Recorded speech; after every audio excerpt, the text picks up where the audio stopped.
Before I move on to the points that Mr. Grant made against DHCJ in isolation, I'd just like to briefly return to the issue my Lord Justice Mayles raised in relation to the source of Mr. Gollitz's misinformation. Mr. Grant took you to page 2780 of the supplementary bundle, paragraph 4.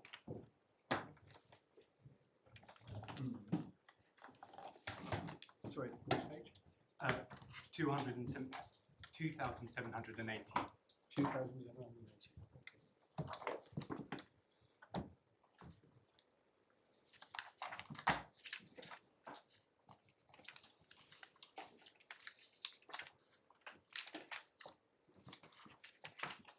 Paragraph 4.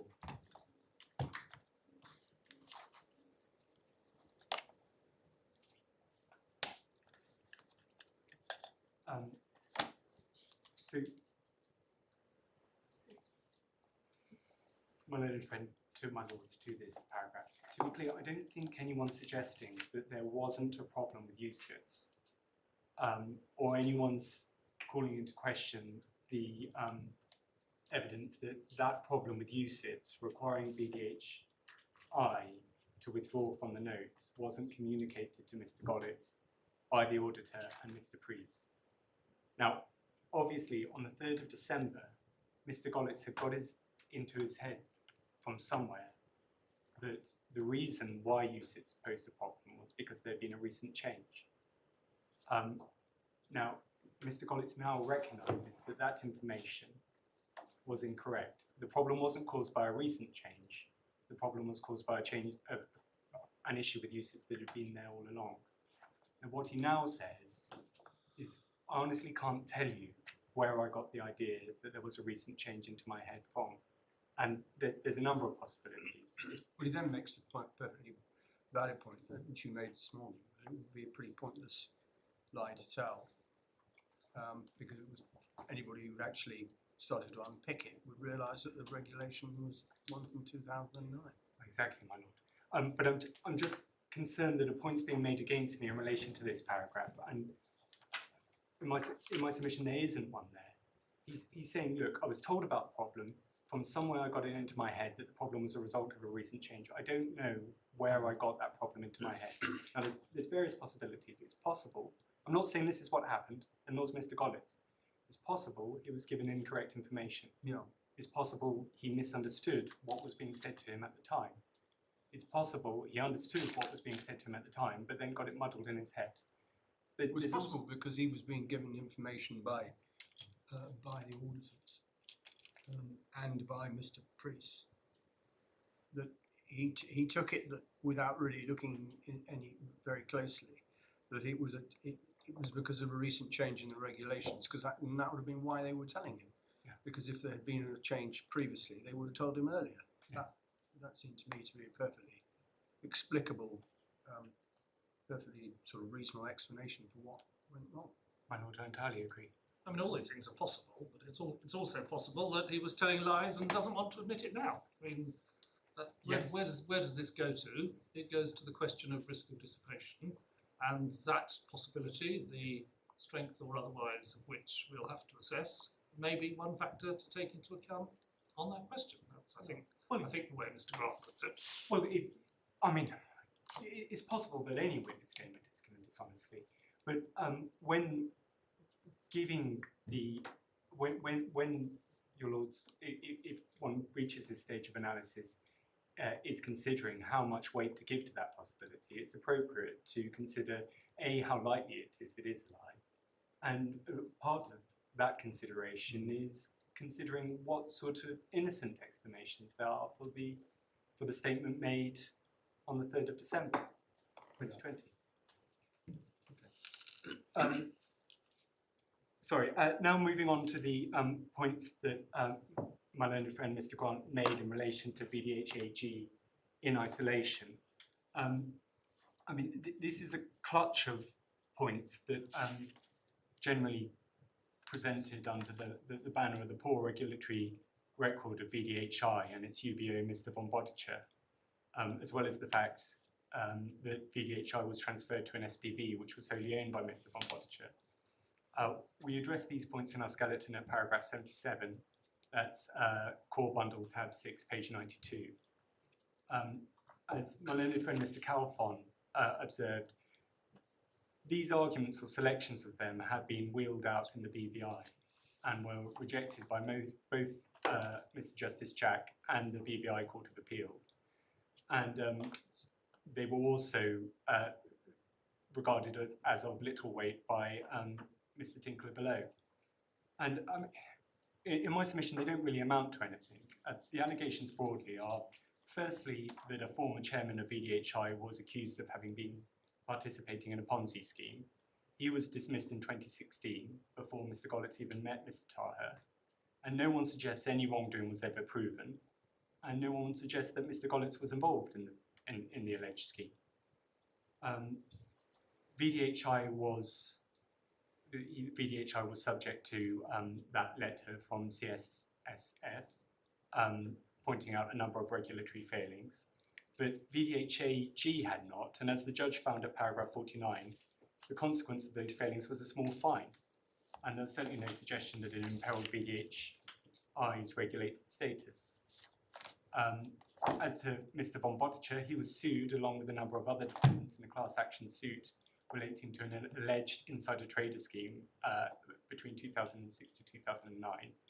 That claim was settled, no wrongdoing was ever proven, and again, there's no evidence that Mr. Gollitz was in any way involved. And I mention Mr. Gollitz because, of course, he's the man controlling BDHAG. So, in my respectful submission, the judge was entirely right to take the view that he did of the first 2 points in paragraph 48 to 51 of his judgment. These are historical matters which cannot support an allegation that there's a risk of dissipation in relation to my clients. And so too the historical allegations against Mr. von Bottcher. They're purely of historic interest. Finally, as to the transfer of VDHI, Mr. Gollitz explains this in his second witness statement at paragraph 22, that's tab 107, page 2036. And in short, Mr. von Bottcher put VDHI into an SPV because he was intending to sell it. But that doesn't, by doing so, he didn't reduce the assets in any of the defendants. The fact that the ultimate UBO moves it from one pocket to another doesn't tell you anything about how likely VDHI, VDHAG or Mr. Gollitz are to frustrate a judgment. And against all of this, in my submission, it's important to weigh the fact that Mr. Gollitz is a professional man, authorised by the German regulator, with an established family life in Germany. He's not the sort of person to simply disappear. And as discussed earlier, there's no evidence that Mr. Gollitz has dissipated any assets since having been put on notice of the extremely large claims made against him in the BVI. So we say that even if the court were to form the view that it's appropriate to substitute its own evaluated judgment for that of the judge, you should reach the same conclusion. My lords, unless I can be of any further assistance. Thank you. Thank you very much, Mr. Skinner. Yeah. Yes. My lords, I'm just going to finish then with the good arguable case. This, of course, was the only matter on which the judge found in favour of MGWL, and we say that he was wrong to do so. My Lord the Chancellor has indicated that it's right, as the parties have, to proceed on the basis that the test remains as set out in the Niedersachen. We, of course, accept that the application of the good arguable case should not turn into a mini-trial. We do, however, rely on the observation of Mr. Justice Martin Spence. I don't need to take my lords to the authority, but it's DBI Innovations, which is in bundle A3, tab 46, page 1089, where the learned judge observed that the dangers of turning the return date for freezing order into a mini-trial cannot provide a claimant who's obtained a freezing order ex parte with a full stop argument, where a defendant seeks to defend himself and put a wholly different complexion on a case from that as it was presented to the judge when the freezing order was obtained. In some cases, the material which the defendant can put before the court presents such a different picture and presents the case in such a different light, the judge on the return date, in order to do justice to the defendant, must take a view about the alternative pictures presented and whether, had the original judge been presented with the material now presented, he or she would have made the original order. of course, my lords, the finding that MGWL had a good arguable case was an evaluative judgment. In reaching his conclusion that it did have a good arguable case, we say that the learned judge made 8 errors. 7 are listed in our respondents' notice. In core bundle tab 5, page 67, we've split the 5th reason in the respondents' notice into 2 in our skeleton argument. My lords, the first 3... Page? Page 67, my lord. Core bundle tab 5, page 67. So that's the respondent's. That's the respondent's notice. Yeah, and you split which point into 2? We've split the 5th reason in the respondent's notice into 2 in the skeleton argument. And I'll try to find the relevant paragraph of the skeleton argument.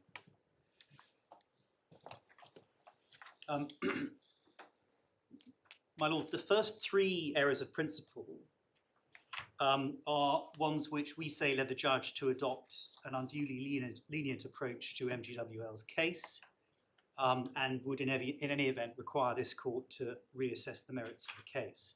The 4th to 8th errors consisted of failures by the judge to take or leave out of account important matters when reaching his evaluative judgment as to whether MGWL had a good arguable case. The errors are all set out in our skeleton argument.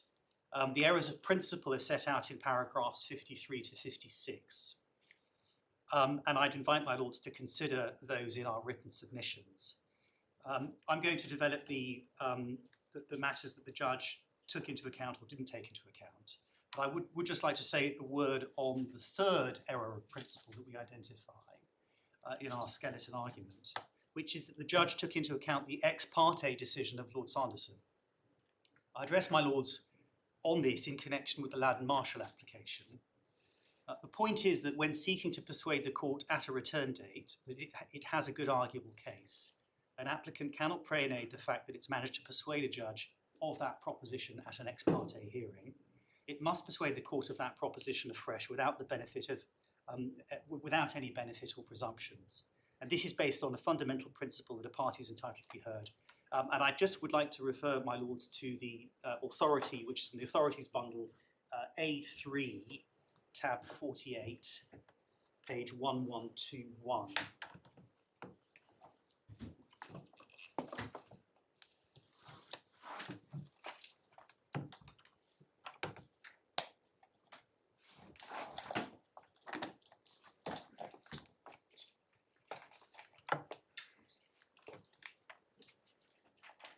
So this is the decision of Lord Justice Phillips.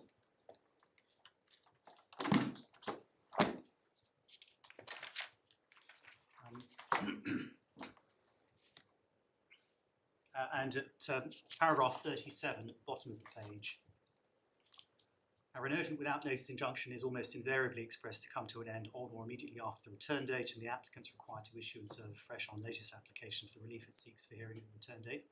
On the return date, the burden is on the applicant to persuade the court afresh to grant the relief sought, including establishing that the court has jurisdiction without any benefit or presumption from the fact that the court's previously made an order on a without notice basis. Although the order resulting from a successful on-notice application may often be expressed as a continuation or variation of the order made without notice, the reality is that a new on-notice order is made which supersedes the without notice order. And then if I could just refer my lords to paragraph 38, an application notice for relief on notice is the initiation of an application. That's at 38 Roman numeral 1, and then 38 Roman numeral 2. It would be strange if a party applying afresh on notice for relief, which could only be granted under section 44, did not have to establish that the court had jurisdiction to entertain his application under that section, because it had previously obtained an order without notice, the respondent, being the very relief, is now required to justify on an inter partes basis. It would mean that an applicant would be in a better position through having obtained a without notice order than had no such order been obtained. There appears to be no rationale for such distinction, which would be counter to the rule based on the fundamental principle that a party is entitled to be heard, that the applicant must establish its entitlement to relief afresh with no benefit from having obtained a prior without notice order. My lords, just on the point about if I may, just on the 5th reason in the respondent's notice being split, the relevant references in our skeleton. Just before we leave that, you would say that if that is the position on a wholly English case, it should make no difference that the ex parte proceedings are in the foreign court. I do, myself. Proceedings are happening. Yes. And yes, just to return to the relevant parts of the skeleton argument that deal with the split point, there are paragraphs 58 and 60, which are pages 87 and 88. So that's VTB. My lord, in the Ladder Marshall, I raise this now because I'm not sure if it's going to be said in response to this aspect, that in the Ladder Marshall skeleton argument at paragraph 51, MGWL suggests that now that they have an inter partes decision of Lord Sanderson, albeit not one involving us, that defeats the argument that the judge should not have given way to the ex parte decision. That is completely logical in my submission. Either the judge was right to give it weight or he was wrong to do so. The existence of an inter partes decision in my submission does not cure that. My lords, it should be noted that whilst the learned judge records at paragraph 31 of his judgment that the parties, however, agreed that the decision of the Scottish court is not determinative, our position before the judge was that the ex parte decision in Scotland was to be disregarded. And could I just refer, my lords, to the transcript of day 3, pages 51 to 52, which is in the supplemental bundle at page 2891.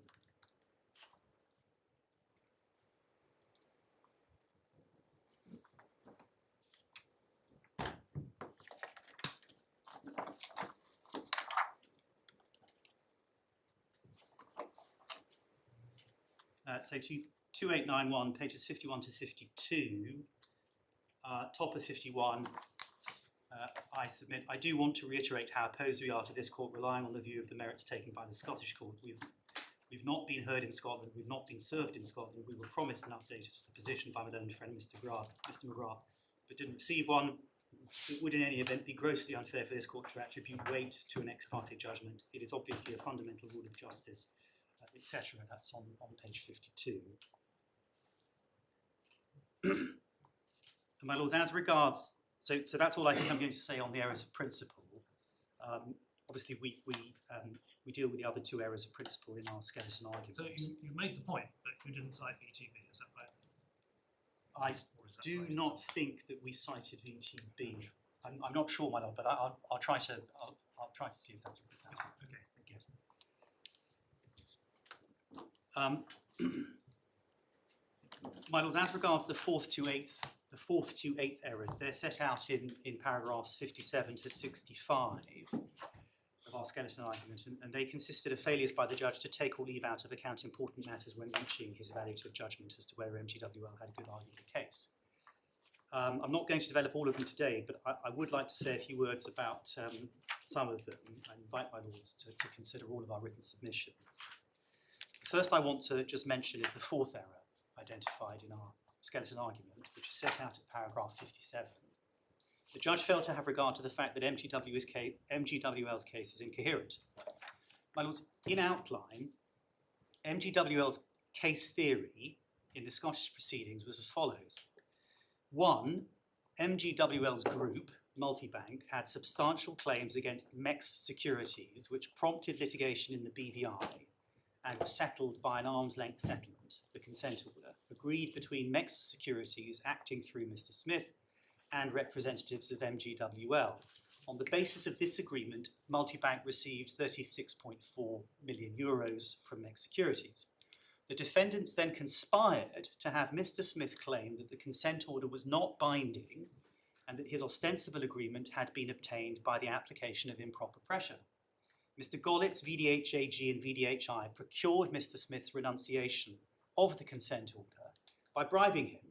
Exactly what the bribe is said to have consisted of varied in various different parts of Multibank's evidence, but the most consistently articulated version of the case was that Mr. Gollitz procured the investment of €7 million into bonds issued by CSM, a vehicle set up by Mr. Smith. And I should pause there and say there's a separate heading in terms of an error that deals with the bribes. But in any event, that's the case theory. This theory did not and does not make sense, my lords, quite apart from the fact that the consent order was not an arm's length negotiated settlement. The theory that the defendants conspired to have Mr. Smith change his stance on the consent order is simply not coherent, for the reason that the fundamental problem with the theory is that the proceedings launched against Multibank in the BVI do not rely on any change of position on the part of Mr. Smith.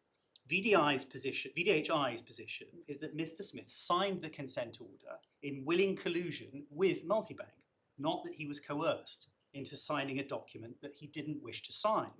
And my lords, if I could just take you to a part of VDHI's pleading in the BVI, which is in the supplemental bundle at tab 57, page 670.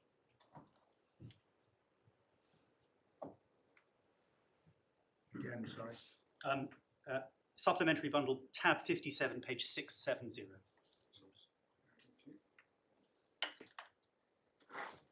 So that's just the reference for the first page. The actual page, my lords, that I want to take you to is page 728. Quite a lengthy pleading.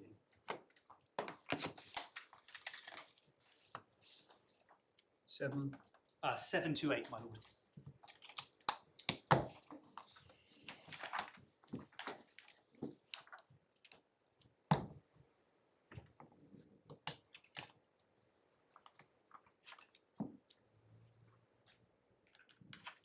What's said at paragraph 122 is in the premises it's averred that the consent order,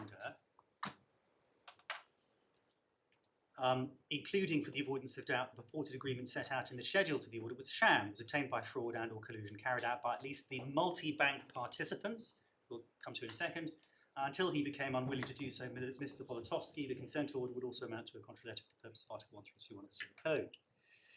And the multi-bank participants are defined at paragraph 37, which is on page 690, 690.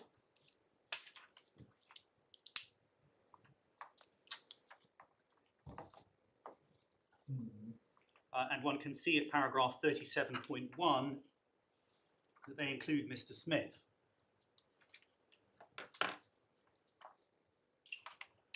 And my lords, for your lordship's note, there are other references. This is certainly not exhaustive, but there are other references and descriptions that can be found at paragraphs 72 to 73, which is page 707, paragraph 89.1, page 714, and paragraph 129, page 732. Just observe at this juncture, I think it's a point that my learned junior, Mr. Kinman, made, that it would be a very odd conspiracy, as is alleged in these proceedings, if VDHI were to accuse one of the alleged co-conspirators of having been involved in the fraudulent conduct. But the important point is that it's a case which VDI could have run with equal force if Mr. Smith were defending the validity of the consent order, and it's entirely inconsistent with Mr. Smith's alleged new position, or volte-face, as was described ex parte, and assertion that he'd been held in a golden prison in Dubai. The problem, my lords, is that the judge misunderstood this point at paragraph 34 of the judgment, which is in the core bundle at paragraph 34, sorry, core bundle tab 10, page 142.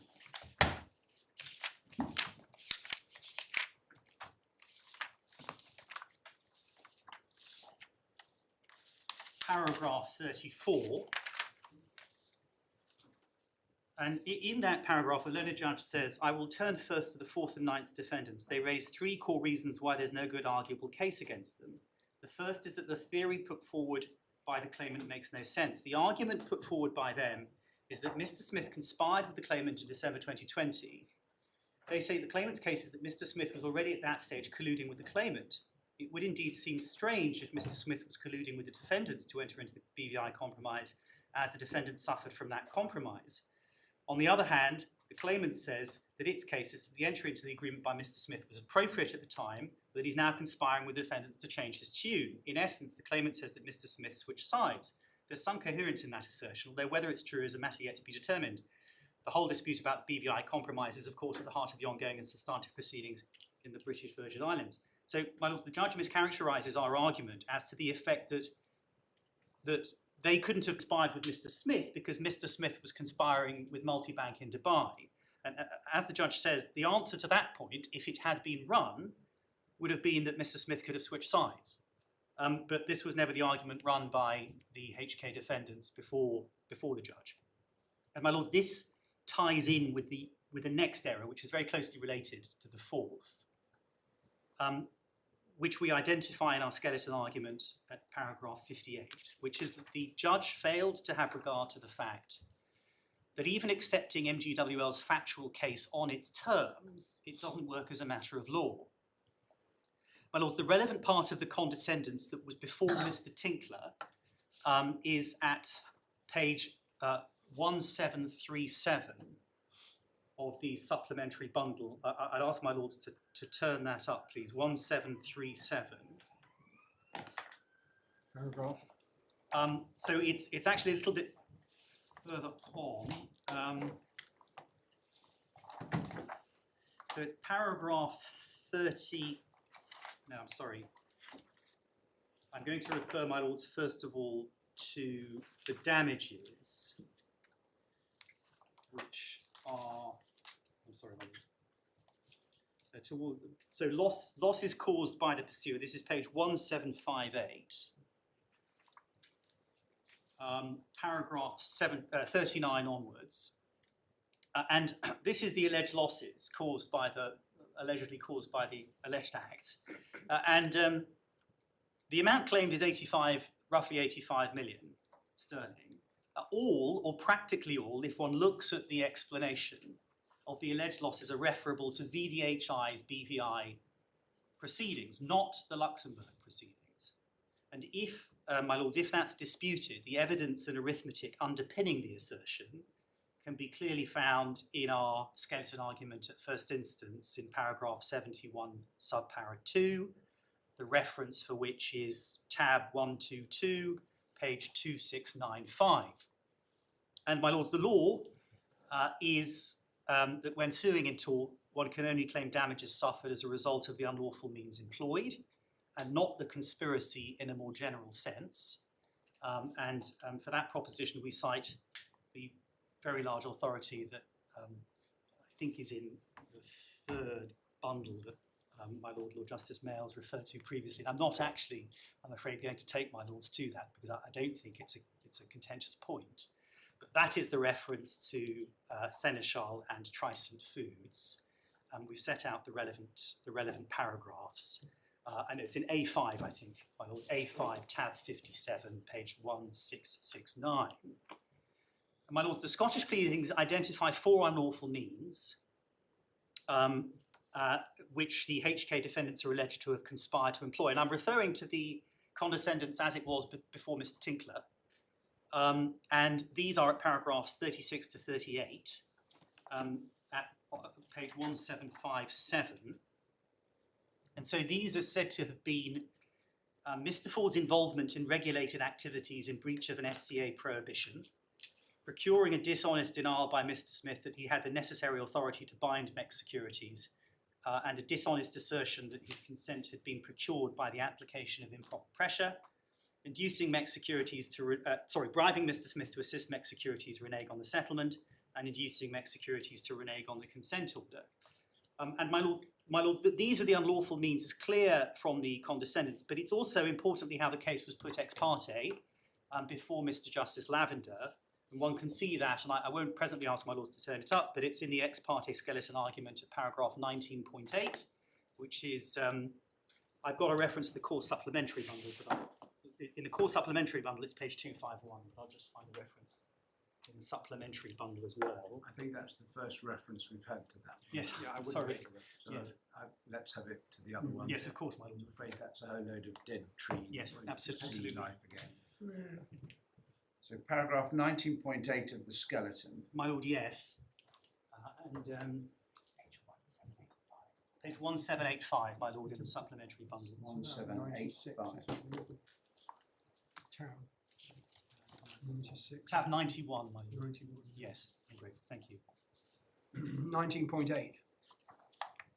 My lord, yes, 19.8. So that's the reference to the skeleton argument. And the means, it's also the means that their Scottish counsel regarded as central is the assertion that Mr. Smith lacked authority to bind Mex Securities and that his ostensible agreement had been obtained by the application of improper pressure. And that the reference for that in the supplementary bundle, so that's paragraph 29, I should say. The reference is tab 113, page 2137. Right. And my lords, MGWL has never articulated a case as to how any of these alleged unlawful means caused VDHI's BVI proceedings. The total absence of a case on causation was laid bare at first instance when it sought to address the point. And I'm just going to read what was said. The reference is page 2907, which is the transcript, page 113, tab 125. Quote, what is being said was that the claim in the BVI would have been being pursued irrespective of Mr. Smith reneging on the consent order, i.e. that reneging on the consent order was not causative of the BVI claim. But my lord, at this stage, we simply don't know what has caused VDHI to bring the claim that's been brought. End of quote. MGWL did not go on to suggest ways in which Mr. Smith's change in position might have been causative of VDHI's proceedings, and the sum total of MGWL's case on the point was we simply don't know. So in consequence, my lords, MGWL has no case, much less a good arguable case, that the unlawful means alleged gave rise to the loss, or almost all of the loss, claimed. And my lords, the judge dismissed the criticism that we made on the basis that this is the sort of point which requires consideration of all of the evidence. And that is from the judgment at paragraph 37, core bundle tab 10, page 143. My lords, respectfully, that is not right. The HK defendant's point is not that MGWL will not be able to prove its case on causation. Rather, the point is that MGWL does not have a case on causation to prove. My lords, I note that MGWL claim in their skeleton argument for this appeal at paragraph 67, so core bundle tab 3, page 32, that the issuing of the BVI proceedings were themselves an unlawful means. My lords, as to this, first of all, as we've seen, they were not listed as such in the Scottish condescendence or MGWL's ex parte skeleton. They're not mentioned as an unlawful means by their own Scottish counsel, Mr. Brown, in his affidavit. A point we made below on day 2, page 189, which for the reference is tab, supplementary bundle, tab 125, page 2875, and that I'd reiterate now, is it would be entirely unfair for the court to allow MGWL to attempt to introduce some new unlawful means on the fly. By the time we were before Mr. Tinkler, we'd had directions, we'd had exchanges of evidence on the basis of the Scottish pleadings and the submissions before Mr. Justice Lavender, and it was too late to move the goalposts. It is also striking that notwithstanding us stressing the point before Mr. Tinkler, and clearly taking this point in our respondent's notice, at paragraph 39 of the amended summons, which is in the Ladden Marshall bundle, tab 11, page 511, it doesn't introduce an allegation that the BVI proceedings were an unlawful means.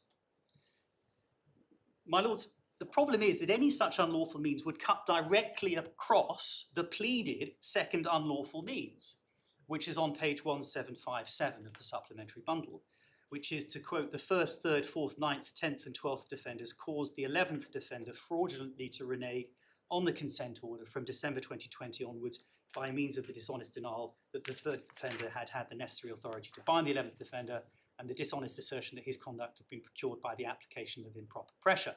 As already explained in the BVI claim, VDHI's position is that Mr. Smith signed the consent order in willing collusion with Multibank, not that he was coerced. Finally, and perhaps most fundamentally, my lords, issuing a claim is not unlawful. MGWL has to articulate a good arguable case why issuing proceedings in the BVI is unlawful, and they've not done so. If it's to be said that proceedings are unlawful because VDHI has no honest belief in their truth, MGWL has to impugn the honesty of the individuals who issued the proceedings, i.e. Mr. Preece of VDHI, and there's no evidence that he's dishonest. My lords, I'm going to move on to the 7th error that we identify in our written submissions, which is identified in our skeleton argument at paragraph 62. And my lords, the judge erroneously supported his conclusion that there was a good arguable case against the HK defendants. So this is on the basis of this sort of conspiracy alleged in Scotland. By reference to this conclusion, and I'd like to refer, my lords, to the judgment, core bundle, tab 10, page 144.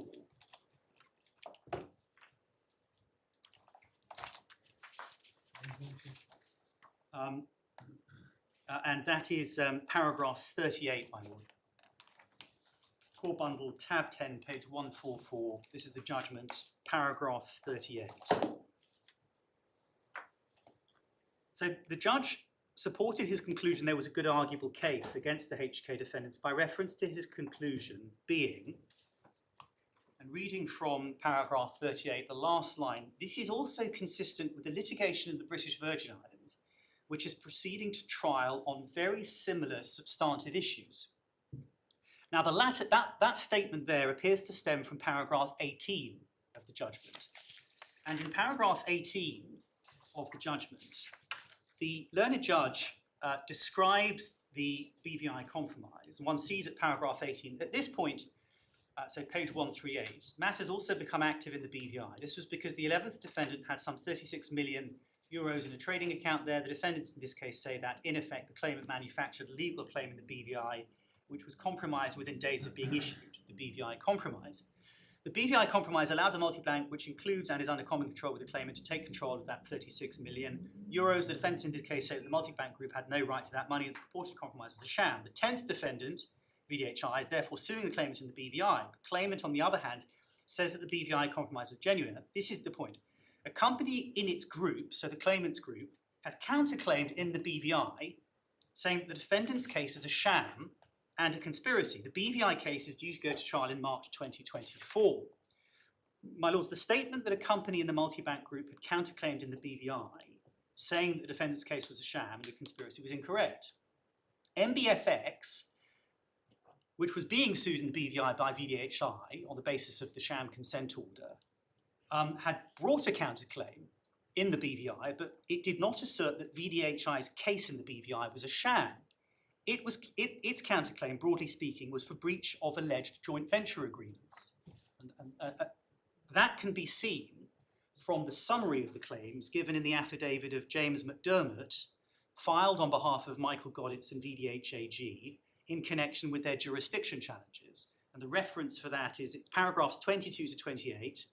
The reference is supplementary bundle, tab 83, page 1581, and the pleading itself is at supplementary bundle, tab 81, page 484. And so, my lords, what there had been, of course, was a finding of a good argument. That can't be the right reference. Oh, I'm sorry, my lord. 1484, perhaps? Yes, I think that must be right. I'll just double check. I'm sorry. What was the paragraph of Mr. McDermott's affidavit? Paragraphs 22 to 28, my lord. On the pleading itself. It is 1484. Yes, I'm sorry. Thank you. And so, my lords, what there had been, of course, was a finding of a good arguable case against Multibank by Mr. Justice Jack, upheld by the Court of Appeal in the BVI. And as I say, the cross-claim that was brought against my clients was, broadly speaking, for breach of alleged joint ventures. And Michael Gollitz and VDHAG challenged the jurisdiction of the BVI court. And my lords may recall that when I was trying to explain a bit about the background of the case, I referred your lordships to a letter of undertaking, a deed of affirmation. And the deed of affirmation, which I think is in the supplementary bundle at page 276, had an exclusive jurisdiction clause in favour of the courts of Luxembourg and or Germany. So they challenged jurisdiction, and there was no inter partes determination that Multibank had a good arguable case against the HK defendants in the BVI in connection with the joint venture claims. And the issues between the HK defendants and Multibank had not been identified in the pleadings in the BVI, since Michael Gollitz and the VDHAG had not filed any statements of case, having challenged jurisdiction. So the claim by Multibank Group against the HK defendants was not proceeding to trial pending the jurisdiction challenge. And those proceedings, I should add, were only discontinued after Mr. Tinkler's judgment. The VDHAG and Mr. Gollitz were not told that the proceedings in the BVI would be discontinued against them until January 2024. So, my lords, the judge appears to have proceeded on the... So those allegate, that's the counterclaim. Yes, my lord. Has been discontinued. Yes. So the judge therefore appears to have proceeded on the erroneous understanding that the very same case that the HK defendants were arguing was not a good arguable case against them, so the conspiracy claim brought against them in Scotland, was heading to trial in the BVI in March 2024, some 3 or 4 months after his decision, but it was not. MGWL appears to accept that the above was an error in paragraph 65.5 of its skeleton argument. It's forced to argue that the error doesn't matter because it was at most a buttressing point and was in no way determinative. Obviously, my lords, this court cannot know what the judge would have decided without this point. It's plain he took it into account, and it appears to be conceded that he should not have done so. As a consequence, my lord, for this reason, if for no other, the court must form its own view of the merits of MGWL's case. For the reasons given, it submitted that it falls beneath the standard of a good arguable case. My lord, the 8th error identified, and the last one for the purpose of my submissions, is as follows. It's set out in paragraph 64 of our skeleton argument. And it is that the judge had no proper basis on which to find that there was a good arguable case that VDHI had conspired with the HK defendants. So, my lords, the sole basis, so this is as regards VDHI, and the sole basis in the judgment that's identified is at paragraph 40, which is to be found on page 144 of the core bundle. And VDHI, of course, is bringing the claim in the BVI without VDHI being the entity bringing the claim and from which almost all of the losses are said to flow. There really is, in my submission, no claim. And the judge states this at paragraphs 39 and 40. I now turn to the position of the 10th defendant. There is, in short, no evidence that any director or person of authority within the 10th defendant had any meaningful involvement in the initial disclosure to the claimant that gold trading was not permitted. There is no evidence that the 10th defendant was involved in any of the discussions regarding the reconstruction and the commercial arrangements of the joint venture or in the meetings in Dubai. If that was the totality of the claimant's case, there would be no good arguable case against the 10th defendant. The matter, however, does not end there. The 10th defendant is the party which says that its money, or the money of which it is in essence the fiduciary controller, has been taken by the claimant. That is the subject of the claims in the BVI, which are being brought by the 10th defendant. It's an intrinsic part of those claims that the 10th defendant is alleging that the claimant has conspired to unlawfully enter into the original consent agreement. If the BVI court finds in favour of the claimant at trial in March 2022, then this means that the BVI compromise was not a sham. On that basis, the Scottish claim that the purported defence was a conspiracy might succeed. The courts in the BVI have already concluded that there is sufficient merit in both the claimant's and the defendant's cases that there should be a trial. My lords, this very much ties to the 7th error that I just addressed. The judge's decision, as against VDHI, appears to be founded on the erroneous assumption that the BVI court has formed a view of the merits of the allegations of conspiracy advanced in Scotland. And that was not the case at all. The BVI court had found that VDHI had a good arguable case against Multibank. It had not found that there was a good arguable case going the other way. In other words, that VDHI's claim was some conspiracy. But equally, it cannot be said that it was necessarily the flip side of the coin, that if VDHI's claim failed, that would give rise to a good arguable case that VDHI's claim was itself a conspiracy. It would not be a natural corollary of VDHI's claim failing that it would have been brought as part of a conspiracy. Fraud claims are brought all the time without it being said, as an immediate deduction if they fail, that the claim must have been brought in bad faith. And my lords, at paragraph 65.6 of MGWL's skeleton argument, it doesn't dispute this point, but it says it can't assist the HK defendants. But that is wrong, because if MGWL does not have a good arguable case that VDHI conspired with the HK defendants, then VDHI's BVI proceedings cannot be the product of any conspiracy. As already noted, it would mean that MGWL did not have a good arguable case in respect of all, or almost all, of the damages that it was claiming.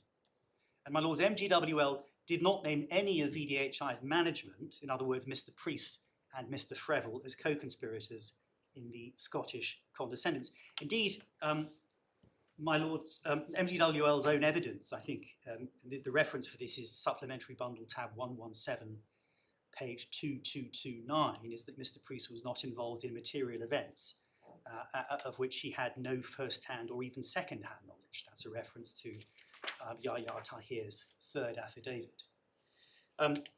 So, my lords, I have a few housekeeping matters, but insofar as a good arguable case is concerned, unless I can be of any further assistance, those are my submissions. Thank you very much. Thank Thank you. So, my lords, just a few points in relation to matters that were raised during the course of my submissions. First of all, my Lord Justice Coulson, I think, asked for some cross-references. We'd given cross-references from the skeleton argument to the old K2 report. And I think my Lord asked for cross-references from the Project Saxony report. And I have those, and if they'd be of any assistance. Well, are they in a written form?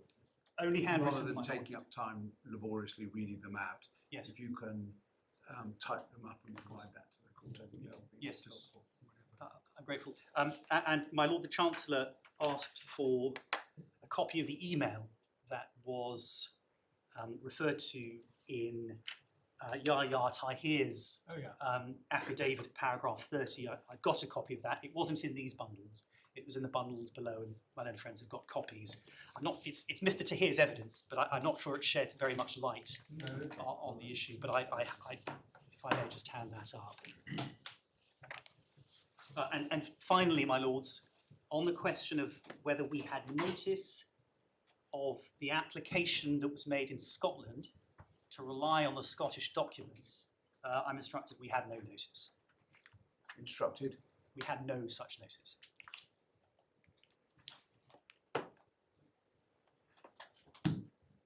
I'm sorry to ask you sometimes to repeat your submissions, but the fan is very useful. Yes. It's like talking over an aeroplane taking off, so there are times when I'm afraid I miss. Yeah, there's also there is a part of the court, and I don't say this because I'm going deaf, or I may be, but there is a bit of the court where there's a sort of blank space, and just occasionally one of you drifts into it, and it becomes quite difficult to.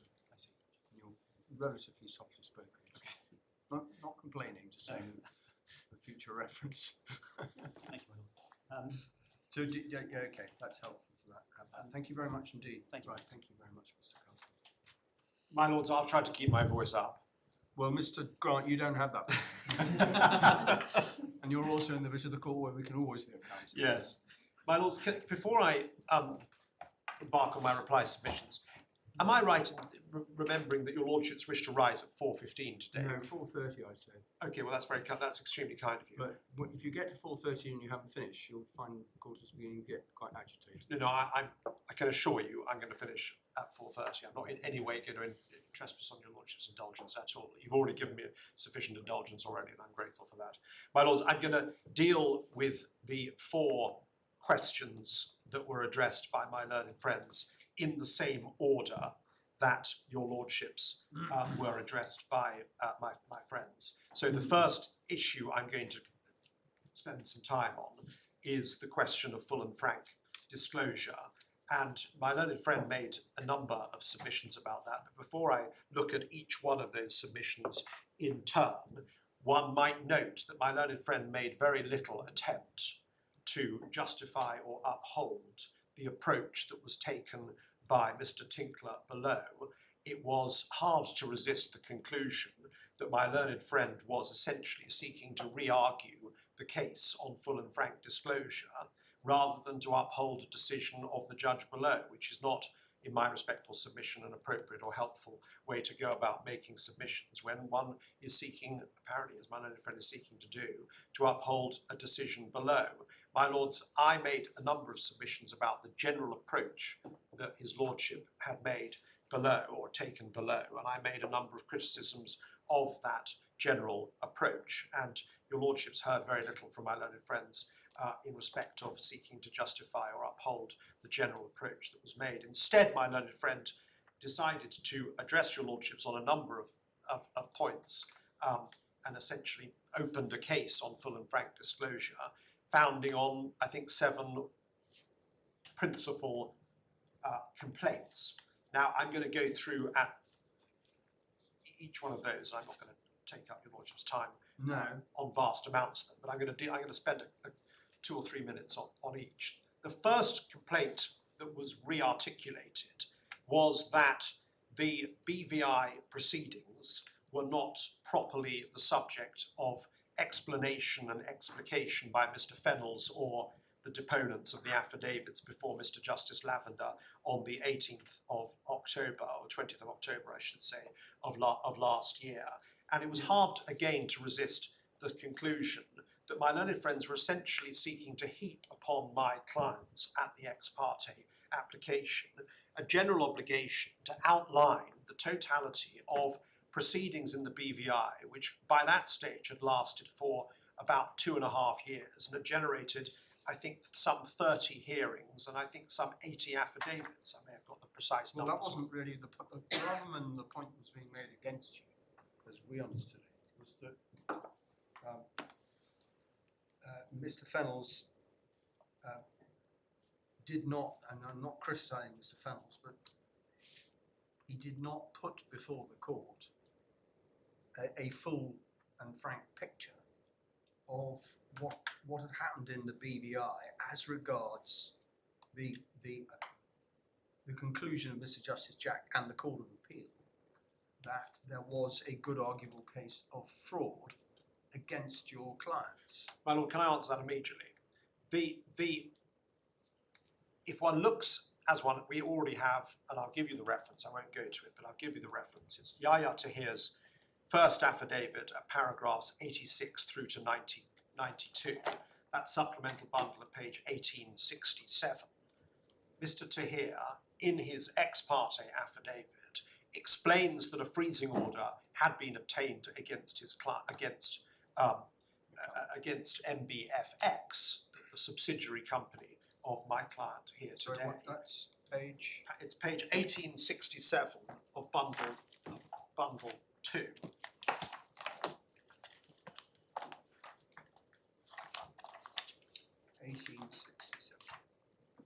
And it starts at paragraph 86, heading the BVI litigation, and goes all the way over to paragraph 92. And what one deduces, and the judge who read this affidavit will have deduced, in my respectful submission, and can only have deduced, is that there was a freezing order had been obtained, and that freezing order remained in place, because we see at paragraph 92 the fact that Mr. Justice Wallbank, a year and a bit later, had ordered VDHI to pay fortification.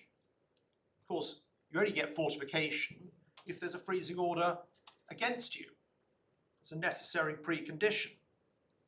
And then it is said that the order of Mr. Justice Wallbank for fortification was overturned by the Court of Appeal. Of course, that can only make sense if there is an order, an extant freezing order against the applying party who has initially obtained fortification against the claimant applicant at first instance, and the Court of Appeal has overturned it. But the Court of Appeal overturning the fortification only makes sense if there is a underlying freezing order to have a discussion about concerning fortification. And then we've obtained leave to appeal, says Mr. Yahya Tahir, and says there's an appeal pending in 2024. Now, the only basis on which MBFX could have sought leave to appeal to the Privy Council, and indeed obtained leave to appeal to the Privy Council, is if so as to reinstate, that's the intention and aim, to reinstate the original Wallbank fortification order, fortification against loss suffered by the existence of a freezing order. So it would have been quite obvious to Mr. Justice Lavender at first instance that there was a freezing order obtained against MBFX in the BVI. It remained in place, and it would have been quite obvious to Mr. Justice Lavender that the only foundation for a freezing order in the BVI, because a freezing order in the BVI is the same as a freezing order in England, was the fact that a judge had concluded, and that judgment and that conclusion had not been overturned by any appellate court thereafter, that there was a good arguable case maintained and made out by VDHI against MBFX. And he went further, because he said that there had been, he said further that at paragraph 88, what the thrust of the BVI proceedings was, he didn't suppress that, is that Colm Smith and Nasser Tahir had conspired and colluded together fraudulently to misappropriate the money. So that was set out in black and white before Mr. Justice Lavender. Wouldn't it have simply been better to say it was found to be a good arguable case of fraud against us? This shouldn't be a jigsaw puzzle for a judge on an ex-parte hearing. We shouldn't be saying, well, this would have been obvious that he would have then realised that. It's You the thrust of say- the allegation. It doesn't say, 88 and 90 particularly, or 88 to 90, do not actually say clearly and in terms, as they it seems to me they could and should have done, that Mr. Justice Jack and the Court of Appeal have concluded there was a good arguable case of fraud. The 90 is a very odd paragraph, because really that seems to be directed at Mr. Justice Jack's sort of overshooting the mark in his first judgment. Well, that was refusing absolutely to recuse accurate. himself. My lord, paragraph 90 was absolutely accurate in this sense. It doesn't deal with the other Court of Appeal. It gives the impression there's been one, as it were, one canter before the Court of Appeal of the Eastern Caribbean, whereas in reality there were two, because the Court of Appeal of the Eastern Caribbean found that the judge should have recused himself, but then another judgment, That's true. handed down I think the same day, found that in fact there had been a good arguable case for the purposes of the freezing injunction. That's So true. the Leaders Action Standard, that there had been a conspiracy to defraud the VDH companies. My lord, that's true. Can I just add to that if as your lordships may already have done, if one looks to there were, I think, two judgments by the Court of Appeal in respect of, as your lordship rightly says, one recusal and two good arguable case / freezing order. If one looks at the decision of the Court of Appeal on good arguable case / freezing order, it is supplemental bundle tab 79, page 1388, paragraph 83. The Court of Appeal does not, in terms, adopt the reasoning of Mr. Justice Jack. It simply arrives at its own staccato, and I don't criticise that, I should say, staccato decision at paragraph 83. That's page 1388 of your lordship's bundle. What it does in a separate judgment is criticise Mr. Justice Jack for his intemperate judgment and for various things things like he was sending the papers to some sort of regulator or something to that effect. That he didn't. I mean, I'm sorry, Mr. Grant. You can't. That seems to me to be unreal with respect. Paragraph 80. You're absolutely right. Paragraph 83, page 1388, where the fact that the Court of Appeal judge, I forget, Mr. Justice Webster, has gone through some of the arguments, but what he says there is no basis to interfere with Mr. Justice Jack's finding that VDHI has shown a good arguable case of fraud. Yes. So he's effectively endorsing those findings, or at least saying there's no basis for overturning them. So it wasn't just sort of a little sort of off the cuff short assessment by the Court of Appeal. It was the Court of Appeal actually saying there's no basis for overturning the judge's findings. That is what he is saying, my lord. And the gravamen of my... What Mr. Justice Lavender was told was, to the extent that those adverse findings were made, they were in effect reversed by the Court of Appeal in the BVI. That's simply not true. Well, on what we've been shown, anyway. what Mr. Justice Lavender was told and could only have deduced was that there was a claim in fraudulent misappropriation, paragraph 88, brought against him and NBFX in the BVI, that a freezing order had been obtained on the back of that claim, and that freezing order remained extant and in place. Now, whether one might say that the matter could have been put, as my Lord Justice Coulson says, with greater clarity, but my Lord, the facts were clear ultimately to Mr. Justice Lavender. He wasn't misled, and where would it have gone to, my Lord, at the end of the day? What could Mr. Justice Lavender have done realistically? How could he have assessed that information if that explication, as suggested by my Lord Justice Coulson, had been made? What would have been? What could conceivably have been the consequence of that? How would he process that information when adjudicating on the issue that was presented before him ex parte on the 20th of October by Mr. Fennels?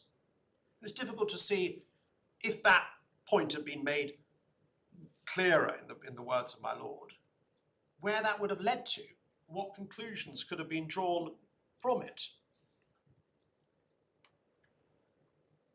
That's my point. That's my point. And recall this, my lord, the BVI proceedings are not the main proceedings. The main proceedings are in Scotland. The BVI proceedings are another set of proceedings proceeding against different parties, i.e. VDHI and MBFX and Mr. Tahir. Yes, it is true that there was an application to bring in my learned friend's clients by way of application notice, by way of service out. That was at the time being challenged, as your lordships would have had heard, and the challenge eventually was never determined because those claims over were discontinued. My lord, one must be careful about setting up a counsel of perfection, in my respectful submission. The questions for this court surely must be, was the gravamen of the matter laid out before the judge fairly? Was the judge misled into making a decision which otherwise he might not have made?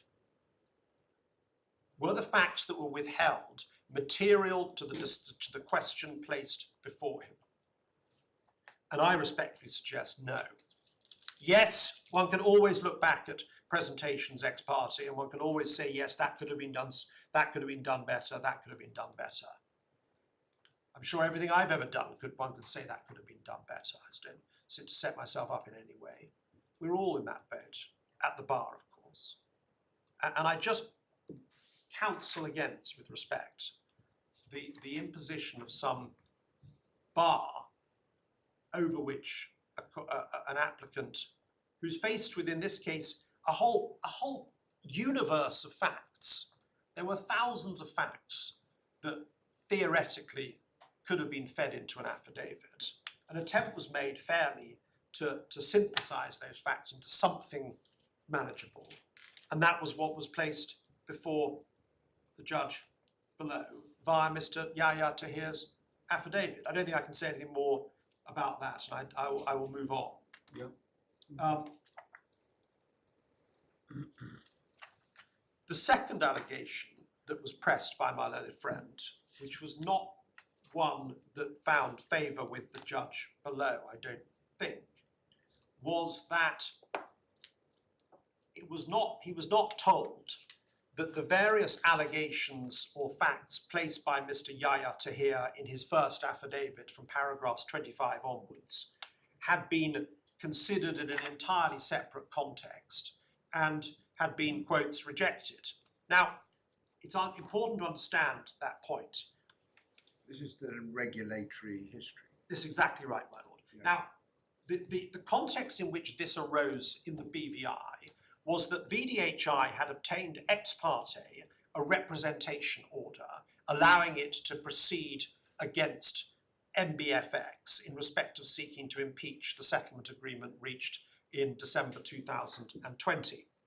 And that representation order, obtained under a rule of the relevant provisions in the BVI, the Eastern Caribbean, had been challenged, as I say, by MBFX, and there was a hearing about it, and the judge, Mr. Justice Jack, concluded in a judgment, which my learned friend gave you the reference to, that he decided no, he was not going to set aside the representation order and would allow VDHI to continue with the proceedings, and that decision was upheld by the Court of Appeal, and my learned friend gave you the reference to that. Now, the questions that were being asked by Mr. Justice Jack and the Court of Appeal were entirely separate questions to the questions that were being raised by Mr. Yahya Tahir for the purposes of the freezing order.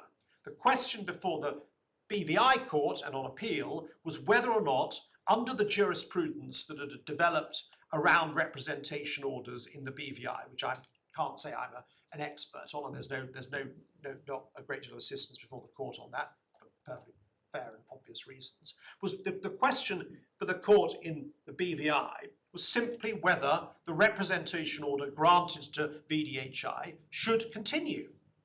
That's an entirely separate juridical question.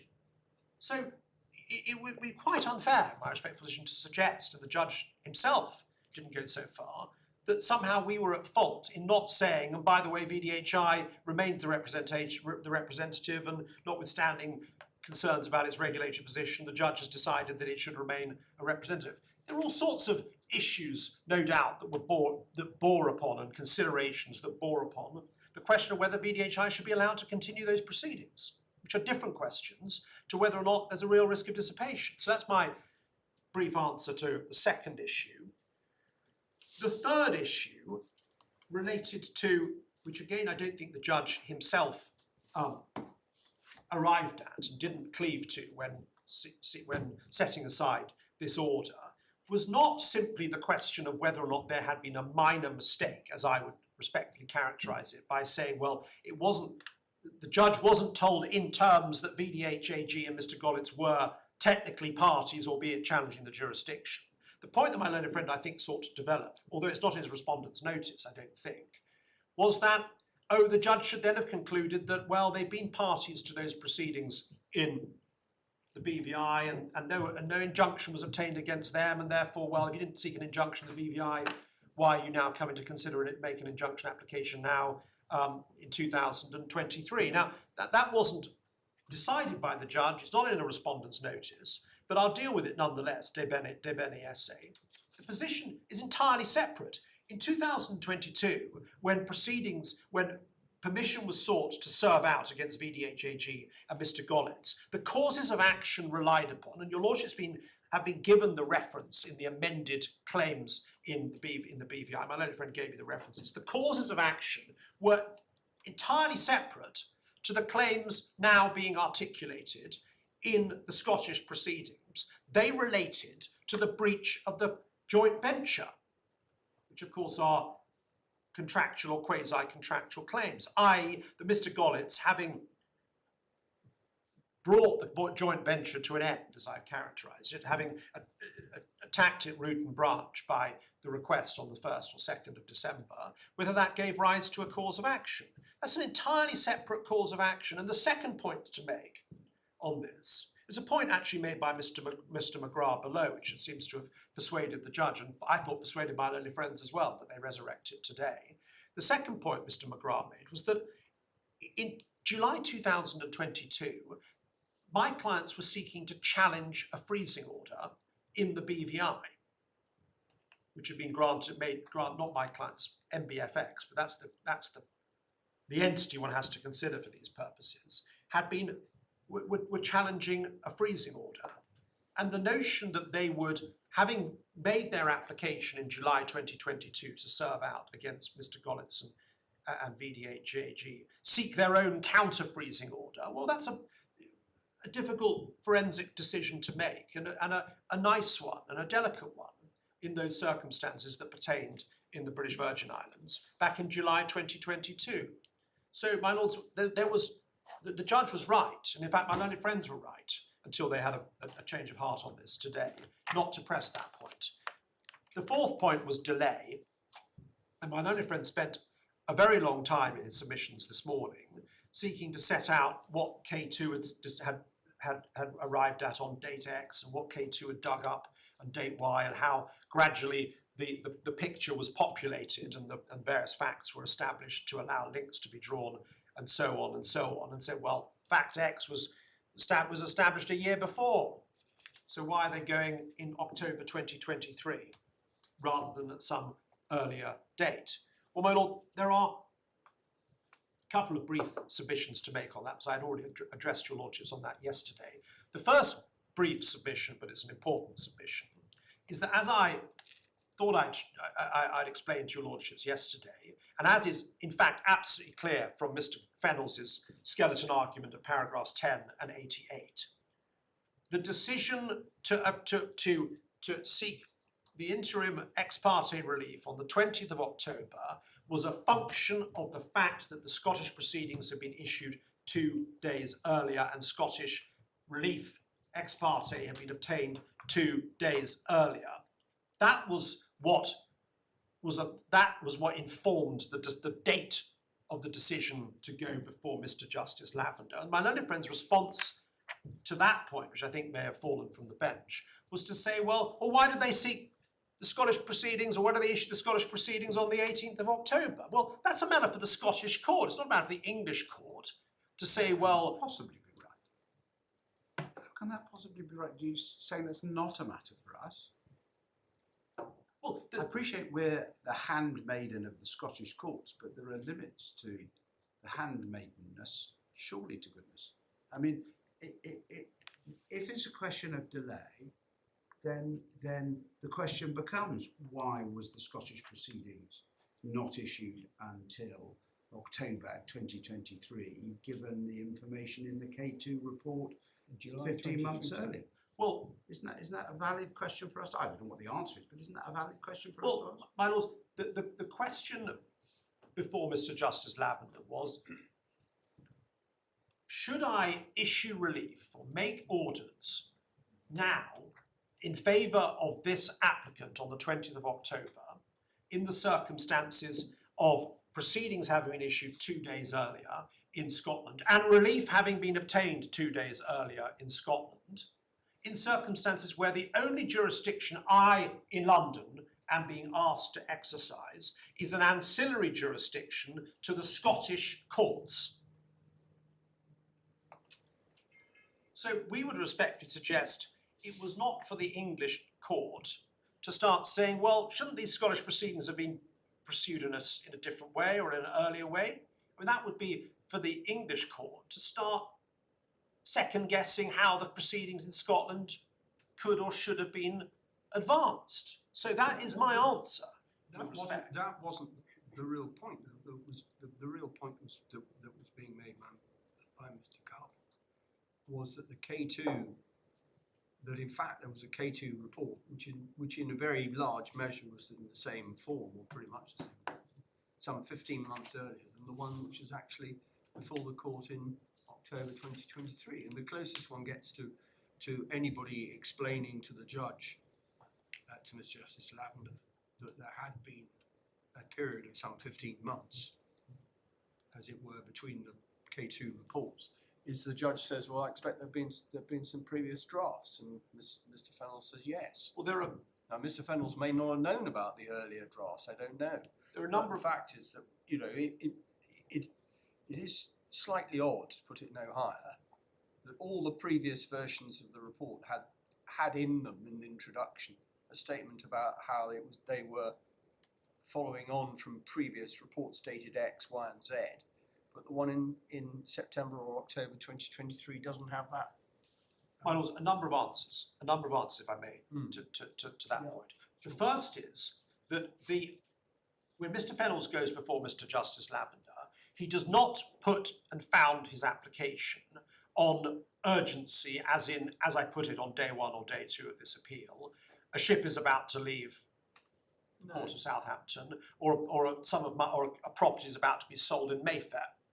He does not put it in that way. Secondly, the K2 report is not, he doesn't found the application on the date of the K2 report. And indeed, your lordships will recall there was an exchange about that very question, which my learned friend Fairley read out to you this morning. The K2 report is not relied upon as to its date. It's not that Mr. Fennell says we've only just got this report and that has allowed us to come to court and the final pieces of the jigsaw have been placed in, ergo we can now rush to court. The K2 report was relied upon purely for the facts contained within it, not for the genesis of that report or the dates of its various iterations.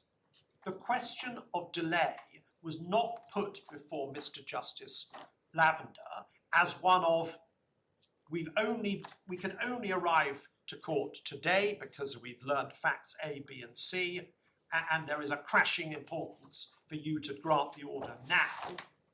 What was placed before Mr. Justice Lavender, what was said, I respectfully suggest, is the orders in Scotland were obtained 2 days ago, and we are seeking relief ancillary to those orders, and important we get the relief as soon as possible before we have to serve, or execute the orders in Scotland or before they are tumbled to, so to speak. If we leave it longer than 2 days or whatever it might be, then there's the danger of the freezing order sought to be obtained will be in some way rendered nugatory, because the defendants, the Scottish defenders who are the English defendants, will become knowledgeable and learn of the fact of the Scottish proceedings. So that was what it was. And there's no, in my respectful submission, there's nothing misleading about that. The fact that certain facts might have been learnt earlier, so what? So what? Doesn't matter. And indeed, I'm not going to take the court to it, but Ms. Wright, General Counsel to the MGWL, addressed the question of when facts were discovered, and I would ask the court to look at paragraphs 47 through to 52, supplemental bundle, page 118, sorry, tab 118, from pages 2278 onwards. My lords, I'm going to move on to... Just remind me the date of that? That was an Give me that affidavit served on reference. the 1st of December. Right, so that was something before Mr. Tinkler. That's right. There was, what happened was that after the applications had been made on the 16th of November, supported by witness statements from Mr. Gollitz and Mr. Preece, there was then served about 5 affidavits on my side from Mr. Nasser to here, Mr. Yahya to here, Mrs. Wright, Mr. Pettieth, Mr. Hastings, and Mr. Brown. So it was a whole wodge, if I can use the vernacular, of evidence was served responsive to that. My lords, the next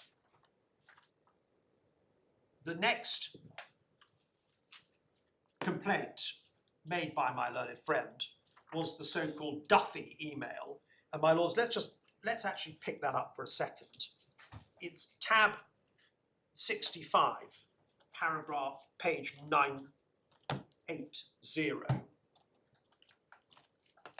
And it was referred to in Mr. Yahya Tahir's affidavit. Mr. Fennells didn't, I don't think, take the court directly to it, but it is said that it was a material breach justifying discharge of my client's duty of full and frank disclosure, that this email was not taken to the court, brought to the attention of the court. Now, my lord, we start off, let's just recall this gentleman. Mr. Duthie was our general counsel, as you've heard. You've seen a large amount of evidence via the Ladd Marshall documents, which show quite categorically the connections, even at the time, between Mr. Duthie, Mr. Ford, Mr. Gollitz, and Mr. Smith, and Mr. Cormack, we don't need to worry about. Everyone accepts that he, I think, is a compromised figure, if I can use that phrase. No one suggests that he was acting with total propriety throughout his period as general counsel. I should tell your lordships that there are currently proceedings against him in London, seeking injunctive relief against him brought by my clients, but based on his threatened breach of his duties of confidentiality. And in large part, or in some part, those proceedings were I'm not going to say anything more about them given their confidentiality proceedings, but the fact of them is, I think I can tell the court, they were in some part, if not large part, prompted by the fact that in April 2024, when the discharge application was heard by Lord Sanderson in Edinburgh by the Ford defendants, when everyone turned up at court in the Court of Session in Edinburgh, my clients turned up, they had their Scottish counsel. The Ford defendants turned up, they had their Scottish counsel. Mr. Duthie attended and sat on the solicitor's row in the Ford camp. This is my client's former general counsel, sitting there, passing material to counsel, and that was a source of some concern to my clients, and which in large part or some part prompted proceedings then to be issued. Mr. Duthie writes an email starting at page 980, having been sacked or having had his employment or his retainer terminated shortly before, and writes an email which, on any view, and my learned friend asked you to read it entirely, I wouldn't presume to impose upon your lordships, but it's a matter for your lordships whether you want to read it or not. I certainly don't dissuade your lordships from reading it. But it is quite extraordinary email. And I've never seen anything like it written by a solicitor in all my practice. And if one just goes to the first page, there's an utterly bizarre expostulation in bold and underlined, "I have some news for you, Nasser. Be warned, I'm as mad as hell at your disrespect and dishonesty, and I'm not going to take it anymore." Now, it may be that your lordships are students of the cinema, and if you are, you will know that those words derive from a film called Network, shot in 1975, in which Mr. Peter Finch acts as probably the most famous madman in Hollywood history. You lordships may recall, if you've seen the film, he is a sort of deluded messiah who then starts screaming out at television audiences that phrase, "I'm mad as hell as I'm not going to take it anymore." Now, that is not intended to be a mini lesson for your lordships in the cinema. It's intended to explain to your lordships that any solicitor who starts quoting Mr. Peter Finch as a madman is not likely to be giving any kind of coherent account of matters. And the notion, as advanced by my learned friend, that my clients were bound to take Mr. Justice Lavender, to this bizarre expostulation and take him through it and say, well, you need to take this into account. An email sent by their own general counsel, former general counsel. It's not to be borne, that submission, in my respectful submission, and I'm going to say no more about that. My lord, the next... Disclosed in Mr. Yahya Tahir's It was. affidavit, paragraph 77. It was. He says in terms that Nasser viewed him to be in a bad mental state. I recall having several discussions with Nasser about this. Nasser replied to Adam Duthie's email along those lines, which seemed to calm him down. I don't know if we've got the reply, but if that's correct, then that... I don't know whether that reply was in the bundle or not. That might be a situation I certainly can see where it could be said to be a counsel of perfection, to say, well, you should have taken, or rather Mr. Fennell should have taken the judge to a sort of 6-page rant. Yes. I see the force of that. My lord, that's certainly my submission. My lords, the next, and I'm going to try and move on. The next point of criticism. The Duthie email did not, I should say, didn't form part of the judge's charge sheet below, as I put it yesterday. And the next one again didn't form part of the judge's charge sheet below, which was that it was a breach of the duty warranting discharge. The fact that at the time the proceedings in Scotland were issued, there was a question mark about whether the cause of action articulated by MGWL in fact vested in its subsidiary MBFX. And I should say that the reason I say there's a question mark, and it's dealt with in my learned friend Mr. McGrath's skeleton argument below, was because VDHI had always disputed that, so far as I understand, that assigned deed of assignment actually did validly assign causes of action to MBFX. Nonetheless, the matter having been taken, the matter was put beyond doubt by a reassignment, so far as it was necessary, back to MGWL. So it was, insofar as there was a want of a cause of action, that was cured pronto after the challenge was articulated and made by my learned friend's client. So that by the time we came before Mr. Tinkler, such want of a cause of action had been cured. And it's fair to say that this issue does not, given that it's an issue going to the substantive question of whether there's a cause of action in Scotland at all, doesn't appear to have troubled Mr. Lord Sanderson one iota at any stage. And cognizant of my Lord Justice Coulson's point made a little earlier, I would nonetheless respectfully suggest to this court that the idea that this court, where the main court is not troubled by it, and the matter in any event has been put beyond doubt, and was put beyond doubt swiftly after the point was raised by my learned friends, should not be troubling this court now, and indeed it didn't trouble Mr. Justice, Mr. Tinkler below.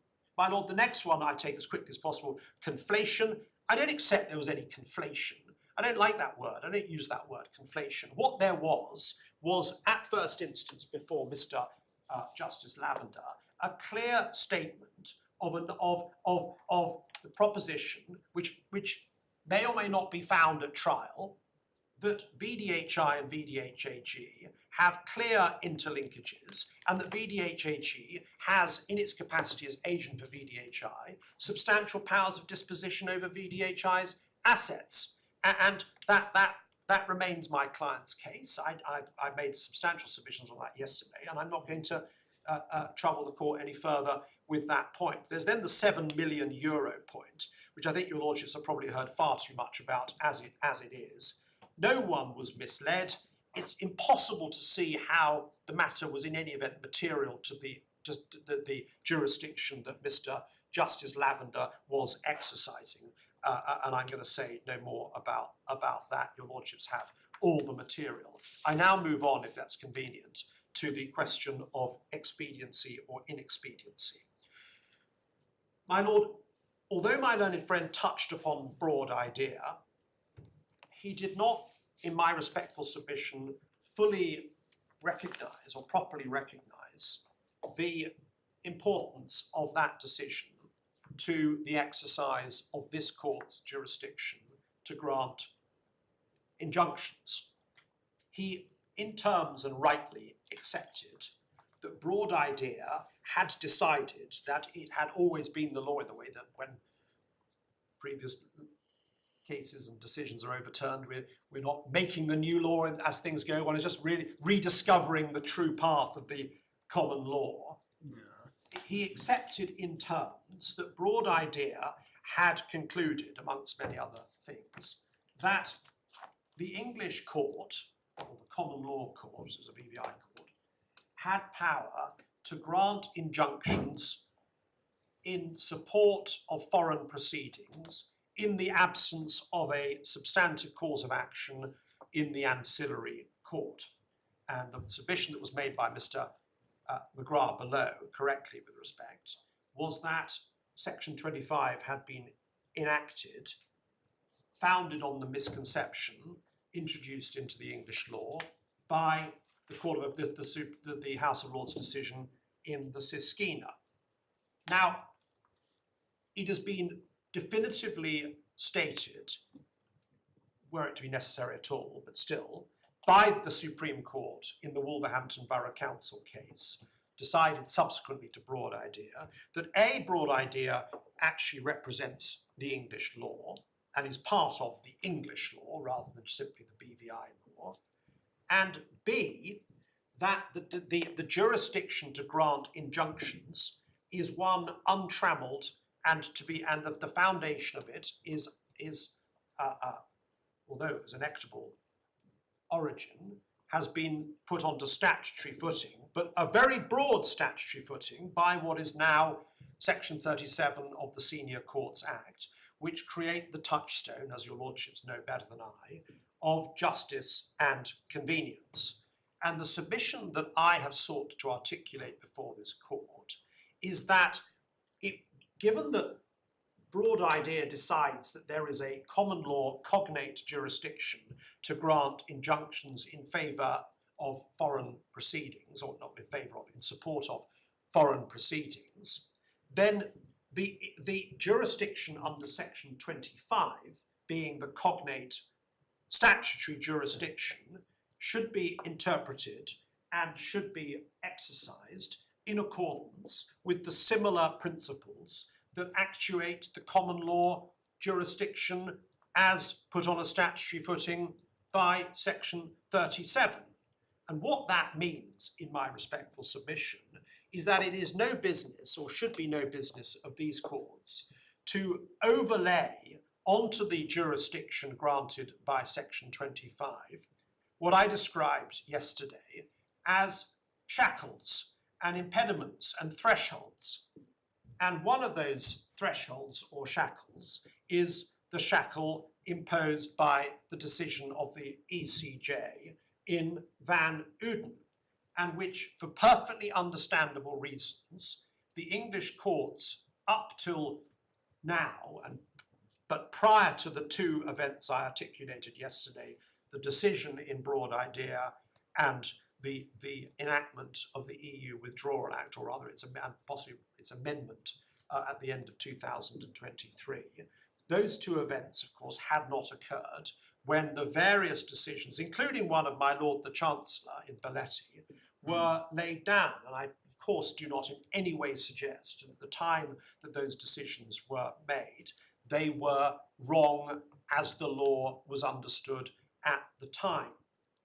But the law has moved on, and your lordships will be well aware of the way that Lord Legate, I think at paragraphs 59 through to I 61 think we better look at it, really. of, because I'm so sorry, Is this convoy this collateral? is convoy collateral, broad idea as it's otherwise known. Yeah. And it's tab 56, my lord. I think that's going to be in your lordship's fifth bundle, Bundle 4. fourth bundle, 56. my apologies. And if it's of course a long judgment which repays Yeah. So endless which study. paragraph? endless study. I just was going to take your lordships to 59 through to 61, page 1152 of the external pagination. Okay. It is the clarion call, if I can respectfully suggest that is perhaps the right appellation, of the practice of granting injunction should not be manacled or held back by old ideas, the emphasis on flexibility, and so on and so on. Paragraphs 59 through to 61. And of course one sees the famous words of Lord Neuberger in Linson and Humpus at paragraph 61. So what I say to this court is that, so understood, one goes back to the statutory wording in section 25. Does one find all the impediments that my learned friend seeks to urge upon the court within the words themselves? Answer, one does not. All that one sees that Parliament has laid down in section 25 is a sole question of if the court would otherwise be minded to grant the relief sought were the main proceedings proceeding in the English court. The question then for the English court is, as a result of the proceedings not being main proceedings, so to speak, does that fact render in and of itself the grant of the relief sought inexpedient? And it's been said by many courts in the past that the wording is somewhat opaque, but I hope what I've just said is a sufficiently close approximation of its meaning. Now, those words are cast in the widest possible terms. Parliament does not say you should only, the ancillary court in England should only grant an injunction if the respondent to that injunction, or the proposed respondent to that injunction, has a close and meaningful connection with this jurisdiction by reason of residence or the presence of substantial assets. And the reason that that test has infiltrated the English jurisprudence is because of the ECJ's decision in Van Uden. And we know that, or we can pick that fact up if we go back to the decision I showed to your lordships yesterday at tab 43 of the bundle, which Mr. Cayley Wright is going to tell me where that is. Volume 3, Mr. Justice Jacobs' decision in ArcelorMittal. Your lordships saw it yesterday. I'm going to take it back. It's page 994, external.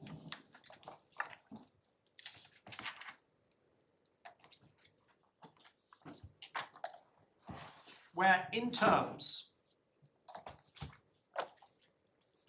halfway down para 73, the present case is not a case where a section 25 act, where section 25 is directly applicable, and therefore the decision in Van Uden does not provide a constraint, i.e. the constraint of real connecting link. And Mr. Pito, as I said yesterday, and I say again today, was correct to say that ultimately the question is governed by the section 37(1) discretion. And that's what I suggest respectfully to this court today. The jurisdiction under section 25 should be exercised just as the cognate equitable jurisdiction would be exercised by reference not to constraints, but to section 37. I get a second piece of gold out of this case, from my client's case, which is that in any event, is a point which my learned friend addressed in his submissions, which we address in our skeleton argument. If it is to be said that this case, that an injunction can only be granted in a case such as this, where there is an international fraud, then that conception of international fraud is not to be delimited by the decision in Duvalier in Haiti. And that's paragraph 75 over the page, where his lordship expounds an expansive conception of the concept of international fraud. Yeah. Now, the next linkage in the chain of my submissions is to go back to the Brexit legislation. And if I can briefly turn back to volume 1 of your lordship's authorities bundle, to tab 5, and to look at how the legislation now looks post the 2023 Act. It is tab 8, which is this is the EU Withdrawal Act 2018 as it currently stands. And if one goes to section 5, page 66, one sees stated there, section A1, the principle of the supremacy of EU law is not part of domestic law. Of course, when Belletti was decided, or when Domenico was decided, when all those cases were decided, that was not the case. The principle of supremacy of EU law remained part of the English law. A4, no general principle of EU law is part of domestic law after the end of 2023. Now, my learned friend said, well, this is an appeal from a decision made on the 15th of December, and therefore your lordship should treat it as if the law remained on the 15th of December. And I suggest to your lordships that that would be a retrograde step, and that we are where we are, to use a vulgar expression, and the courts should not be influenced, and the outcome of decisions which are being made in July 2024 should not be influenced by the happenstance of when Mr. Tinkler happened to deliver his judgment. If he delivered judgment, if he'd reserved, delivered judgment on the 2nd of January or 5th of January or what have you, then could it be said that the ultimate outcome in this case is dependent, I might put it this way, dependent on the decision or lack of decision of Mr. Tinkler to reserve judgment or not? And I suggest not. Now, one asks, and I asked rhetorically yesterday, looking at the statutory wording, why is it inexpedient for this order to be made in circumstances where the Scottish court has decided that within the limits of its de facto powers, I use the word de facto to admit of the possibility that when one parses Mr. Brown's opinion, that there may be a technical jurisdiction, albeit one that is never exercised, and I don't want to go over precisely what Mr. Brown says. I would suggest it's tolerably clear what he says. One asks, as I say, why is it inexpedient when the Scottish court has decided within the limits of its de facto jurisdiction that it will grant orders of a cognate nature, not exactly the same, but a cognate nature, against these defendants, my learned friend's own defendant, my own clients? Yes, it is the case that in practical terms, that order does not bite on them because they have no assets in Scotland. But were they to have assets in Scotland, then the order would bite upon them. So in circumstances where the court in Scotland has been willing to grant those orders and to uphold them at the inter partes stage, why is it inexpedient, I ask, for this court to decline to extend those orders and to give them extraterritorial effect to assist its sibling court in Scotland? And I go back, my lords, to as it turns out, and as so often was the case with Lord Justice and Lord Millett, his prescient words. Back in Coogee, tab 17 of your Lordship's bundle 1, back to page 827 of the internal pagination, 230 of the external pagination,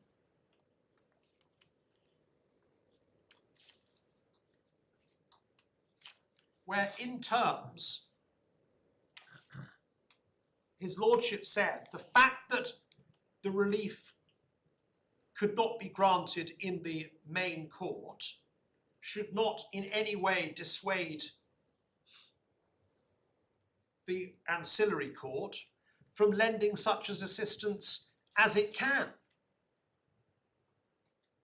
And of course, the whole tenor of Coogee, of the decision both of Lord Justice Millett and of the Lord Chief Justice, was to seek to invigorate the ancillary jurisdiction and to encourage the English courts to assist the main court, do what it can to assist the main court in managing its proceedings and making its putative orders not pieces of paper. That was the policy that one sees articulated in Coogee, and it's a policy that has been very much pushed forward by the various developments that I have suggested to this court. And I struggled to hear any real explanation as to why it would be inexpedient for the court, if it were otherwise willing to make the order were this a main proceeding in England, why the fact that it wasn't a main proceeding made it inexpedient. And I think the point that my learned friend perhaps finally alighted upon was to say, well, the English order can't be enforced in Germany. And he referred to the Adelshaw-Goddard letter that had been placed before Mr. Justice Lavender, dated the 17th of October, page 1725 of your Lordship's bundle. And just to remind your Lordships, 1725, what Adelshaw-Goddard of Germany said is A, German courts will not be able to enforce the order, but B, they don't take any objection to the English courts granting a worldwide freezing order against German residents or German assets. On the contrary, German courts regard foreign freezing orders as persuasive precedent in their decision-making processes and would welcome them. The fact that the order might not be enforceable or recognisable in Germany should not dissuade this court, in my respectful submission, because it is obviously right that Mr. Gollitz and VDHAG treat this order seriously. They're not thinking, well, you know, who cares what some English judge has said, we're just going to carry on with our lives and doing whatever we want to do with our assets. No, they've attended by counsel and learned and experienced and eminent counsel today to say why the orders made below should be upheld. And there's no suggestion that the orders have been breached in the meantime. And I have no doubt that if your Lordships were to uphold this appeal, they would be upheld in the future. Now, my Lords, I'm conscious it's now 3:45, so in the 45 minutes remaining to us, my learned friend Mr. Wright is going to stand up for 20 minutes or so to deal with risk of dissipation, and then I will end up finishing at 4:30 on good arguable case, if that's convenient to this court. Yep, that's very helpful. Thank you very much. Yes.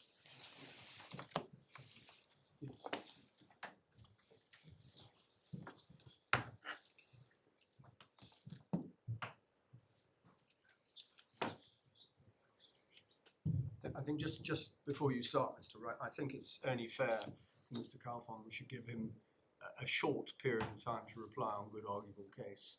Yes. At the end of the day, if you need to. Thank you. 5 or 10 minutes max. Thank you. Okay. Yes, Mr. Wright. Yes, thank you. Thank you. My Lords, I'm going to start on one point on principle and whether the judge adopted the correct approach to the question of risk of dissipation, which you heard from my learned friend on earlier. Yes. We say the judge makes two errors, and those result from him looking at the evidence through a false prism, where unless evidence is evidence of actual dissipation, it's not sufficiently cogent. and also that the judge uses in a similar or related error too narrow a definition of dissipation or categorization of dissipation. So as to the first of those, you heard from a learned friend that they take the view the judge took the correct approach. He wasn't limited to movement of money as being dissipation. And they rely on two references, one to transaction as an undervalue and two to money laundering in the judgment. And the first point is, notwithstanding those two references, the overwhelming majority of the times the judge addresses this point, he comes back to movement of money. And I think that's in paragraphs 56, 55, as well as 42, when the judge first sets out in general terms his approach. Yeah. So my submission is very clear, that is what's in the judge's mind. The two other references are incidental. One is to the transfer of VDHI out of the VDH group. Now, I think that's an error in two ways. One, no one was suggesting that that amounted to a relevant dissipation of assets. VDHI wasn't said to be an asset of VDHAG or Mr. Collins. And the second is the reference to money laundering. And that's rather a curious reference to make in the context of risk of dissipation. Money laundering is normally, or often anyway, someone taking tainted funds and cleaning them so that they can be declared as their own, not a method of getting assets away from themselves. So although the judge makes occasional references to something else, in my submission, it's clear that what is actually on his mind is the movement of money, as he says in paragraph 42. The second is that the judge is looking, and I say exclusively, but if not exclusively, then certainly excessively, for references to actual dissipation, rather than evidence which gives rise to a risk of dissipation. And my lord, for the note, this appears in paragraphs 42, 46, 51, 55, 59, and 60. So the references are just scattered throughout the judge's treatment of this issue. And in oral submissions and in their skeleton argument, my learned friends defend that approach by references to three authorities, although only one, Magomedov, was taken in oral submissions. But I think I can address them compendiously. There's two important points to draw from these three authorities, Magomedov, ArcelorMittal, and Tugashev. And it's these 2 points. None of them stand for the principle, and I don't think my learned friend says it does, that if there's been some form of notice of a claim or delay, you must show evidence of actual dissipation. None of the authorities go that far. So if the judge took that approach, he was wrong to do so. The second point is that in each of those cases, there are specific factors that make them inapt comparisons to this one. And it's notable in each of those cases, the judge actually holds not just there isn't evidence of actual dissipation. The judge finds in each instance there is positive evidence there has not been dissipation. And there is, in my submission, an important difference. So, for example, in Tugashev, the judge notes that the parties have been monitoring each other's assets very carefully. And so if there had been dissipation, you'd expect it to have been uncovered. But if you'll note, that's volume 3, tab 45, page 1070, paragraph 93. And there are similar comments in the other two authorities. And that is not the position here.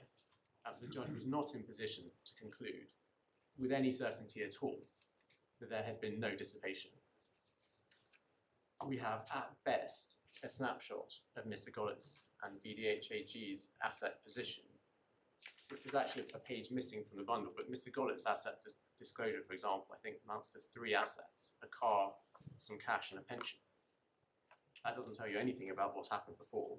And in fact, the paucity of assets might suggest that there had been some dissipation. I don't say that the judge should have concluded that, but it certainly wasn't open to the judge to conclude there had been no dissipation. At the very least, that means the judge should not have taken the approach of looking overly for actual evidence of dissipation. And well, just to wrap this point up, take you to what I say is the clearest example of the judge's mistaken approach, and that's paragraph 60 of the judgment.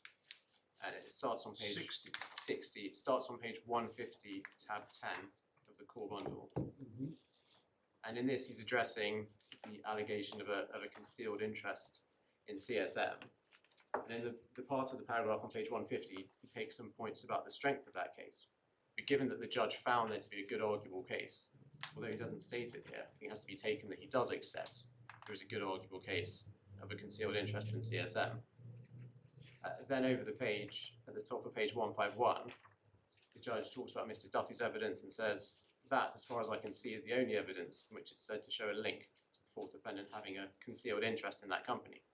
In any event, there is no allegation that the eighth defendant has dissipated any assets. So, my lords, this is the judge looking at an allegation of a concealed interest in a company, which in our submission is an archetypal type of evidence that would support a risk of dissipation. And he dismisses it exclusively on the basis there hasn't been any actual dissipation. And curiously, he does it by reference to the actual dissipation of the eighth defendant, which wouldn't have been relevant anyway. That only illustrates the error in the judge's approach. So what we say is that our four pillars, first the lie about the regulatory change, second, the lies told in these proceedings, third, the good arguable case in Scotland as to a conspiracy which includes abuse of process of several courts, and the concealed interest in CSM, is all evidence which, taken together and individually, does give rise to a real risk of dissipation. And the judge went wrong because he repeatedly found that wasn't evidence of actual dissipation. And well, two more points just to address very quickly, points made by my learned friend. The German regulator point. Well, I don't think we say that there's a point that can't be taken into account by the judge, but it certainly doesn't bear the weight that the judge appears to give it. My Lord, the Lord Chancellor, I think, said that the obverse of the point that if a regulator is investigating someone, that would give rise to a risk of dissipation. The obverse of that is no activity by a regulator might support that there's no risk of dissipation. Well, I'd say at best it's very weak support. I mean, regulators, I don't know what proportion of fraud regulators are able to investigate. It must be very low. And so the fact that DHCJ is not currently subject to any regulatory investigation provides minimal support. Mr. Wright, just remind me of the paragraph in the judgment of that. 61(5). Yes. Great. There's no evidence of the regulator expressing any current concern, and certainly not their likely to dissipate assets. So you say you don't criticise the judge for it being a factor he took into account, but you say it can't bear the weight he gave it. Exactly. If the judge were to take it into account, it would be a very minor factor. And finally, whether the judge considered matters in the round, I think both in their skeleton argument and in my learned friend's submissions, they refer to the judge going through the issues and then finding there is no risk of dissipation. With respect, that's not examining in the round. What the judge does is go through one by one, dismiss them one by one for reasons which we say are inadequate, and entirely fails, and neither in written or oral submissions has anyone pointed to where the judge sits back and says, I take all these points together and I find X or Y. The judge simply didn't do that exercise.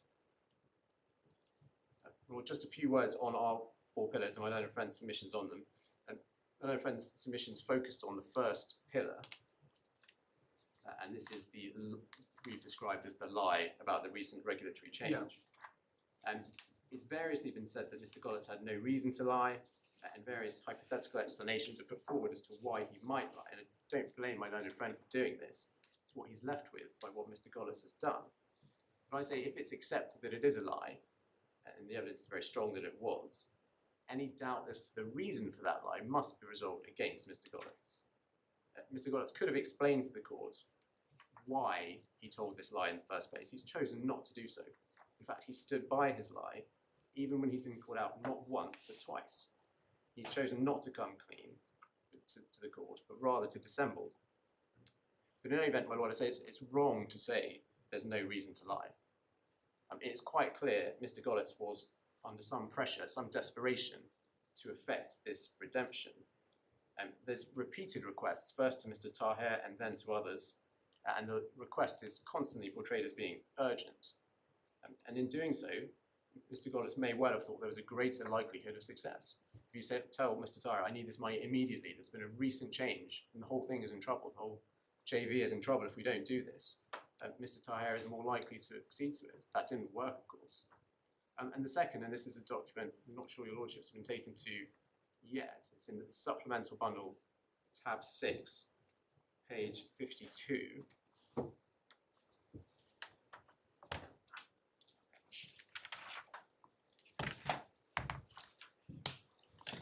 Well, Lords, this is the so-called letter of undertaking, which is one of the documents in which the JV was formed. Sorry, tab 6 starts on page 51, in fact. The relevant page is 52. And in this page is DHCJ setting out things they won't do as part of the JV agreement, we say. And you'll see there's a list of things, and the second one, secondly, VDH will not withdraw any funds from the Mex notes prior to schedule maturity unless we are compelled to do so, for example, as a result of a direction from a regulator, a change in the law applicable to the Mex notes. So one possible reason, of course we're in realms of speculation, we don't know why Mr. Goddess lied because he hasn't told us, is that he thought this was a way he could get money out of the JV without blowing up the whole thing, and because he says it's consistent with what he's agreed previously. Yeah. It's said in Mr. Gollett's defence that the lie was corrected, or it would have been obvious anyway.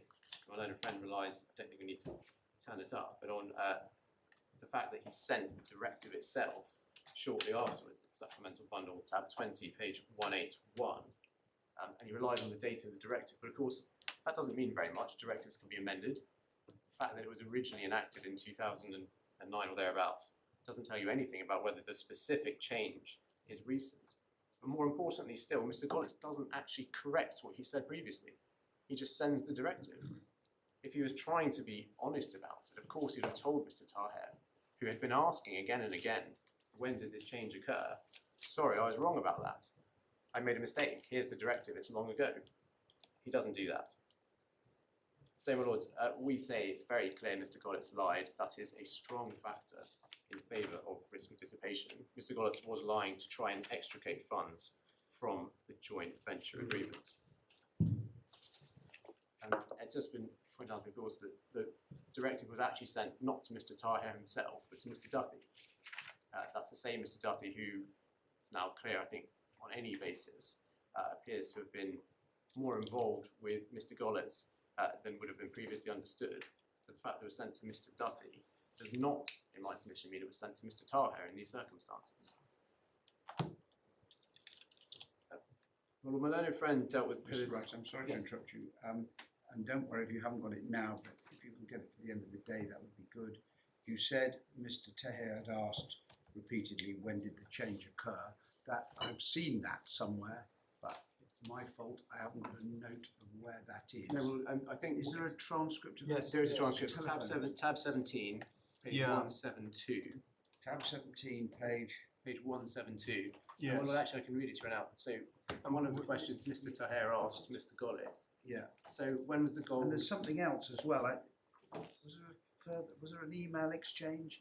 There's certainly something where Taher says, Michael, you need to tell me when it came about, when it happened. Yes. But anyway, sorry, you were showing me on where? Tab 17, page 172. Yeah. And this is the phone conversation. Yeah. And about halfway down that page, Yeah.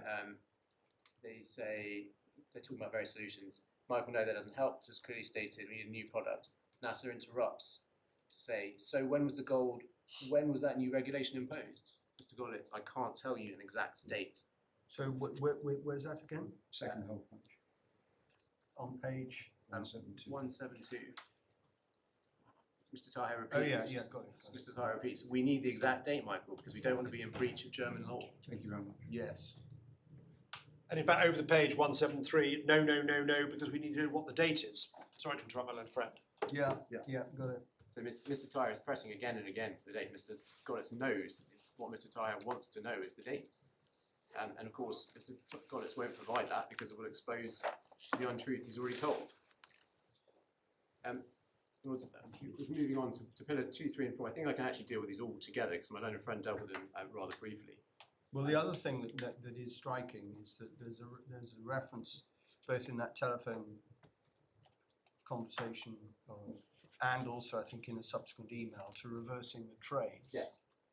And Mr. Gollett says no, that's not possible. It's not possible.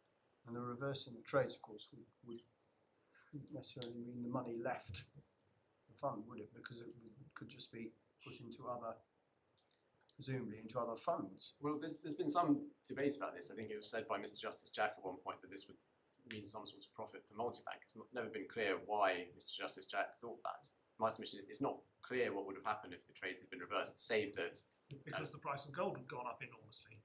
Therefore, selling off your gold investments gives you a profit. yes, quite. And it's clear that the UCITS fund could not benefit from that because it would be an illegal profit essentially.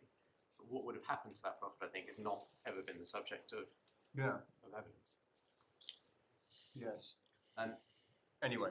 Well, just one wrap-up point on this email from Mr. Gollitz, and that's that Mr. Justice Jack, in a judgment which is overall, I think, fair to say, adverse to the multibank group and Mr. Taher, even he says that this appears to be a lie by Mr. Gollitz, and I can get you the reference for that in a moment, but it's in his judgment in the BVI High Court dismissing the application to discharge the freezing injunction against the multibank group.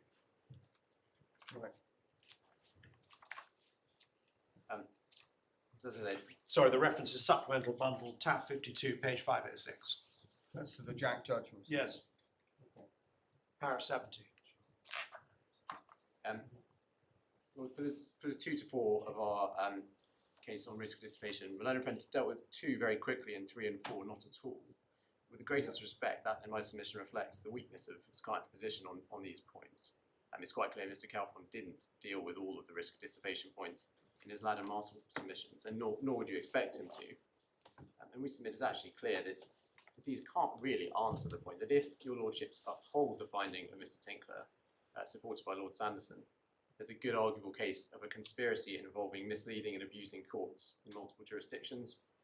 If you agree that Mr. Gollitz has lied to this court, and that Mr. Gollitz and AG concealed an interest in CSM, that is very cogent evidence, which would, on any analysis of the authority, support a finding of risk of dissipation.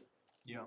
Well, I'll just take you to, I think, 3 documents, just to show your lordships that this case is really, we say, unassailable. And the first relates to the introducer agreement and Mr. Gollitz's evidence from it. I don't think we need to turn up the introducer agreement.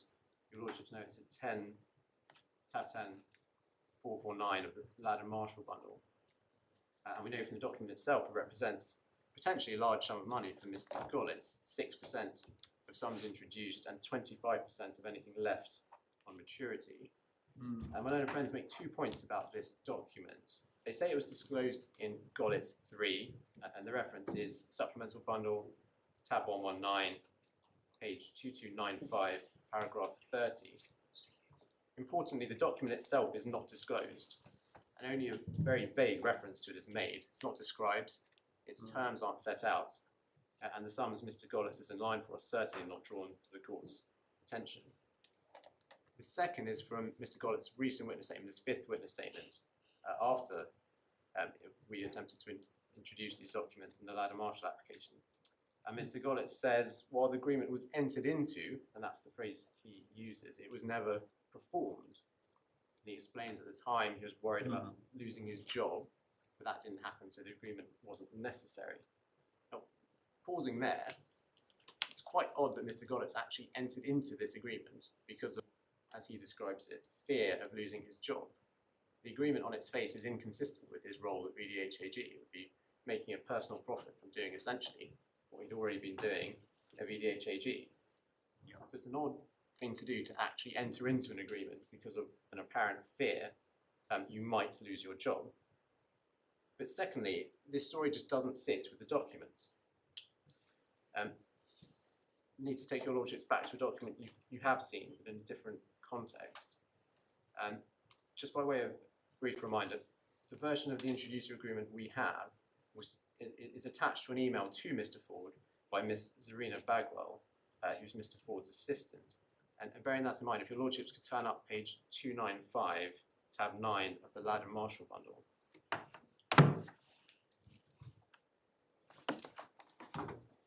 Yeah. At the bottom, the top of the page is a document we've looked at before, but we'll come back to you briefly. But the bottom of the, What page did you say? I'm sorry, page 295. 295. Okay. The bottom of the page is a message that hasn't, I think, been drawn to your lordship's attention particularly.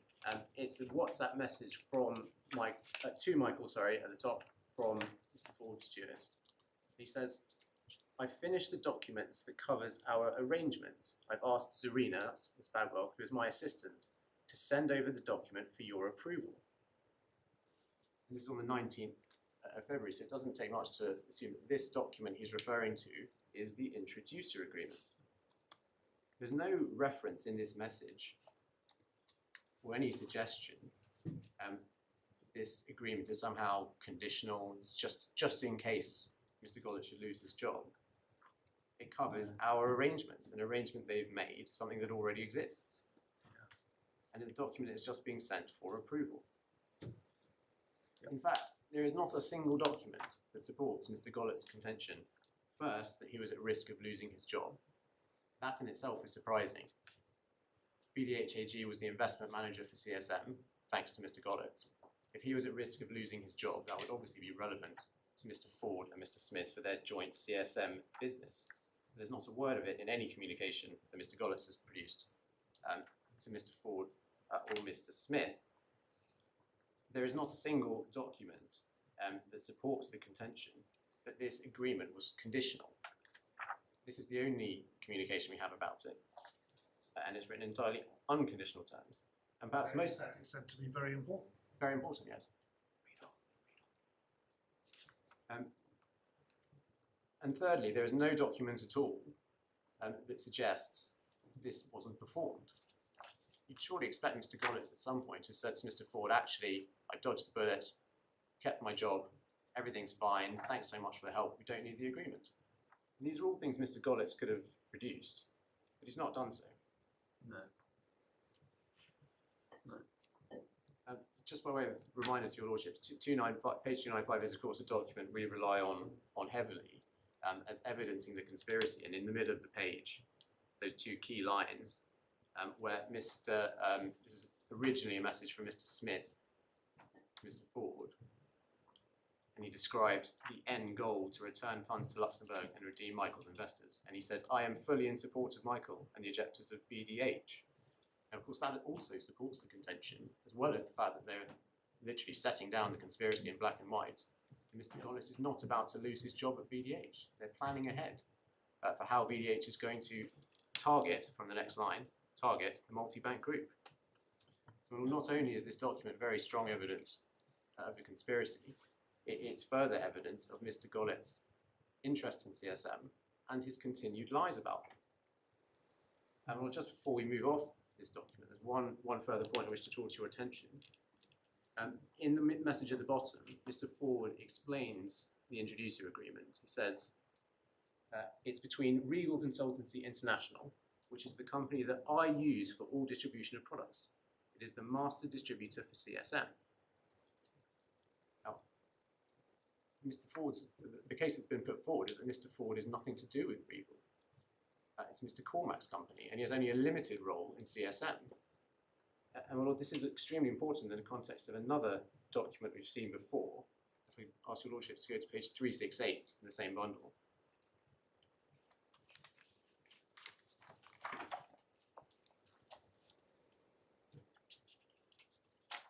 Yep.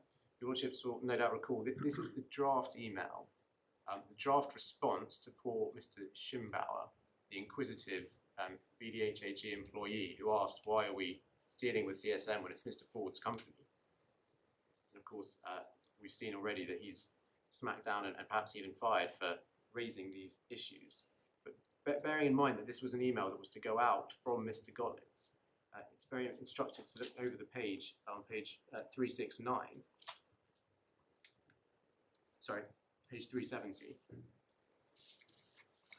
And a section headed 2.1, Stuart Ford. This is a response going to a VDH employee. Stuart Ford is not an involved person, as you suggest.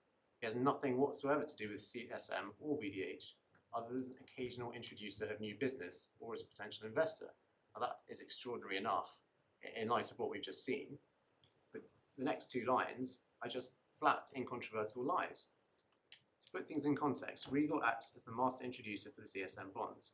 Regal has no business with Stuart Ford. He does not own or control Regal. The managing director of Regal, Mr. Cormack, is a lifelong friend of Mr. Ford. He has no business connection with Regal. Yeah. It's just an absolute lie. And Mr. Gollitz knows it's a lie because Mr. Ford has explained to him exactly what Regal is. It's the company that I use for all distribution of products. And it's not Mr. Cormack brokering deals for Regal. It's Mr. Ford. And of course, you see Mr. Gollitz's explanation of this, and it's limited to saying nothing more than what's said. This is Ladder Marshall Bundle, tab 12, page 20. Doesn't know who drafted it. It was sent to him by Mr. Ford. But there is no response saying, this is outrageous, this email's packed full of lies, I can't possibly write it. He just says he didn't send it, he doesn't know who wrote it. So what are your lordships to take from that? In my submission, it is clear beyond any serious argument, Mr. Gollitz has lied. I have just a few very final sweep up points. My learned friend We're made. not going to hear from your side on good arguable case. Yes, Because it's 4:15. Yes, my learned friend Mr. Gordon, yeah, so I'm sitting down now. He'll have 10 minutes.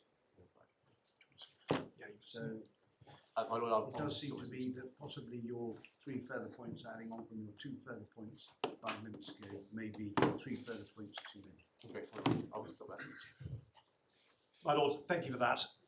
We can deal with good arguable case by picking up my learned friend's skeleton argument, core bundle, tab 73, I think it's tab 6, page 73, and the actual submissions that they make start at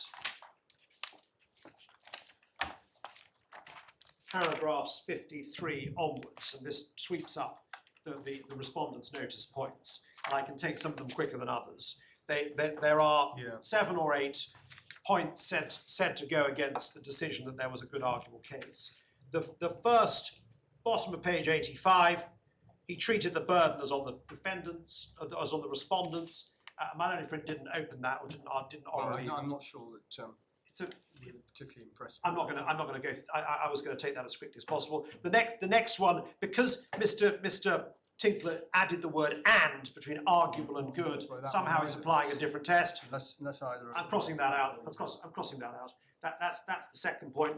The third point, paragraph 55, is the VTB point. My lords, there are two very brief answers to that. The first is, of course, I don't dissent from the decision in VTB and Arkalansky, where a judge in the English court ex parte decides to give an order. That provides no presumptive benefit to the claimant when they come back for a return date. Of course, nothing between my learned friend and myself on that. The difference here is that the judge of the main proceedings had made a decision. No one was seeking to rely on Lavender J's decision at the hearing before Mr. Tinkler was providing any presumptive benefit in favour of the claimant. The point here is that the fact that in the main proceedings Lord Sanderson had come to a conclusion carried some weight. We didn't suggest it carried substantial weight. We suggested it carried some weight. But in any event, it's a totally academic point now, because we now have the inter partes decisions. My learned friend says, no, don't look at those inter partes decisions. Your lordships are confined to the position as it was on the 15th of December. Time stops on that date. You can't look any further.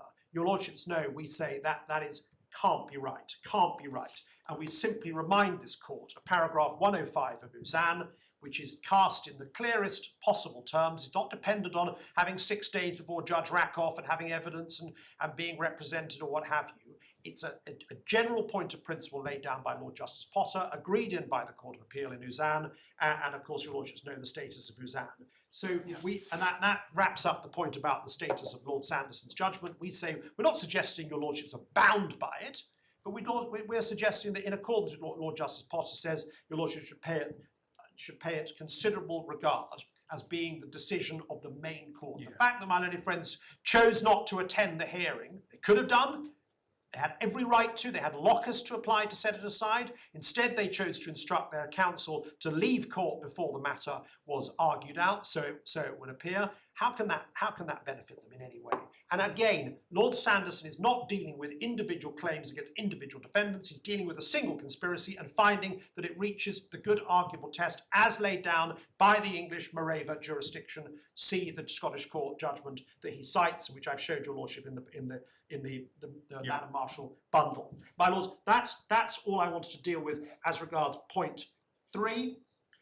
Point 4 is the supposed incoherence. Now, I don't quite understand this point. The case as is put is as follows, as we put it. Mr. Smith arrives in Dubai as the director of a third-party arm's-length company and enters into a negotiation which yields an answer and an outcome, being the settlement agreement. He leaves Dubai on the 18th, and then, for bizarre reasons, we would say, he suddenly turns and instead of continuing the discussions about the terms of the assignment, he then instructs, or somebody instructs, lawyers in BVI, Conyers, then he instructs lawyers in Luxembourg, and that leads to these bizarre proceedings that are issued in the Luxembourg court on the 2nd of March. What my learned friend omitted to tell your lordships, or remind your lordships, was that we now have, via the Ladd and Marshall documents, an accumulation of evidence that shows that, contrary to the evidence that he placed before Mr. Tinkler in November of last year, Mr. Gollitz was thoroughly well aware of those Luxembourg proceedings. There's an email which refers to them, which Mr. Gollitz now has to say, well, perhaps I thought it was a reference to a letter, a one-page letter sent 6 weeks earlier. Of course, your lordships aren't going to come to any final conclusion on it, but on the face of it, that evidence appears to be false. And it shows that the Luxembourg proceedings were proceedings which he knew about, which were instituted to assist and benefit the VDH case. And your lordship just have what about Mr. Wright's document 34? He was just reading out to you. There it is in black and white, as I suggested to your lordships yesterday. It's rare that one has a conspiracy laid out in black and white before a court. My learned friend, Mr. Calfon, chooses to steer well clear of that document. I quite understand why forensically he made that decision, but it's a document you can't get away from. And it's a document that shows, or at the very least provides a very substantial foothold for showing, well above the good arguable case test that I have to surmount, that the Luxembourg proceedings were issued by way of a combination between the various malign actors, as we would have it in this case. And the evidence of total ignorance of the Luxembourg proceedings is not credible. And that's the evidence that was placed before this court in November by Mr. Gollitz. Now let's continue the narrative. Those proceedings are issued, on my hypothesis, evidenced by the new documents, in combination between the VDH parties, Mr. Smith, Ford, and so on and so on. They hit the buffers pretty soon because my client obtains an anti-suit injunction in the BVI and stops those proceedings carrying on. And it may well be, I don't know, I'm not in the smoke-filled room, so to speak, that the view was taken that the allegations made in those Luxembourg proceedings, especially given the dusty response that Mr. Justice Bryan gave them in his English judgment on the 16th of April, they decide they need to go through this in a different way. And hence they issued the BVI proceedings. And the timing is so crucial here, my lords, because remember, Brian J issues his injunction, I think on the 9th or 12th of April, I've got the date, but sometime in mid-April, to stop those the BVI court issues the judgment to stop those Luxembourg proceedings. Brian J does not make an anti-suit, he makes a gagging order. There are two separate orders obtained by my clients in mid-April, BVI and London. That puts paid to the Luxembourg proceedings, and it's only, I think, a week or 2 weeks later that the BVI proceedings are then issued in the format that your lordship has seen. Now, my learned friend says, but that doesn't make any sense. Why would you allege against your own co-conspirator that he was a colluder? Well, my lords, there is one huge elephant in the room, which my learned friends have quite understandably tiptoed all the way round. And the elephant in the room is this, that Mr. Gollitz has, in his evidence, at all times said, I thought, in fact, that Mr. Smith was not a duressee, but a colluder. And I've shown your lordship the relevant paragraphs in his skeleton, in his witness statement. And the case that's always been put by VDHI and VDHAG and Gollitz is that they say Smith was in the pocket of Tahir and was a colluder with Tahir. Right, pause there.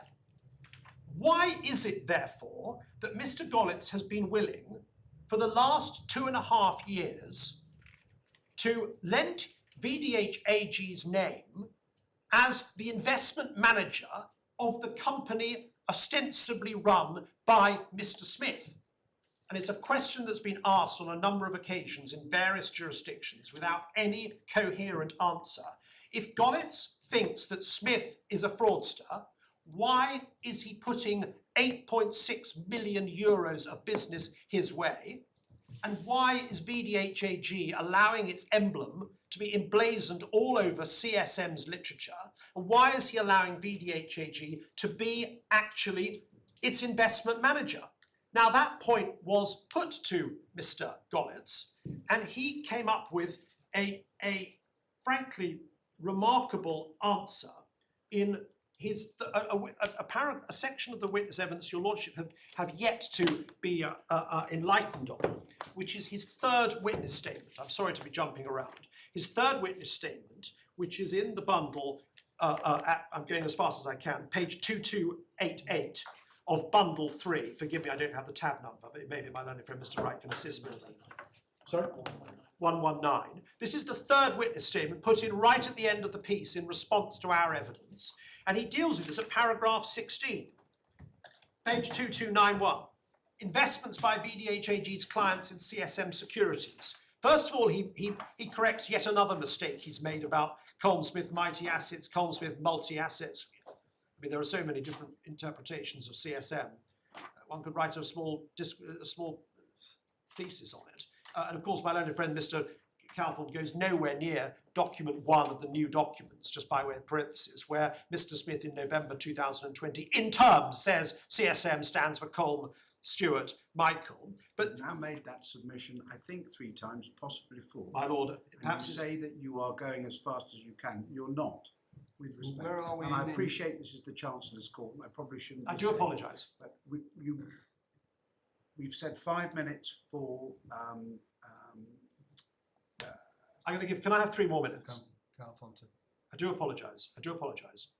This you haven't just show us what's new that we haven't seen before. This what is new is he then, from paragraph 16 onwards, Mr. Gollitz then explains all the money that's been pumped into CSM, and this is the inducement that I've referred to, and says this, paragraph 21, in the above context, i.e. the context of knowing that Smith was or believing, so he says, that Smith was a fraudster, it was not an easy decision to put money into CSM.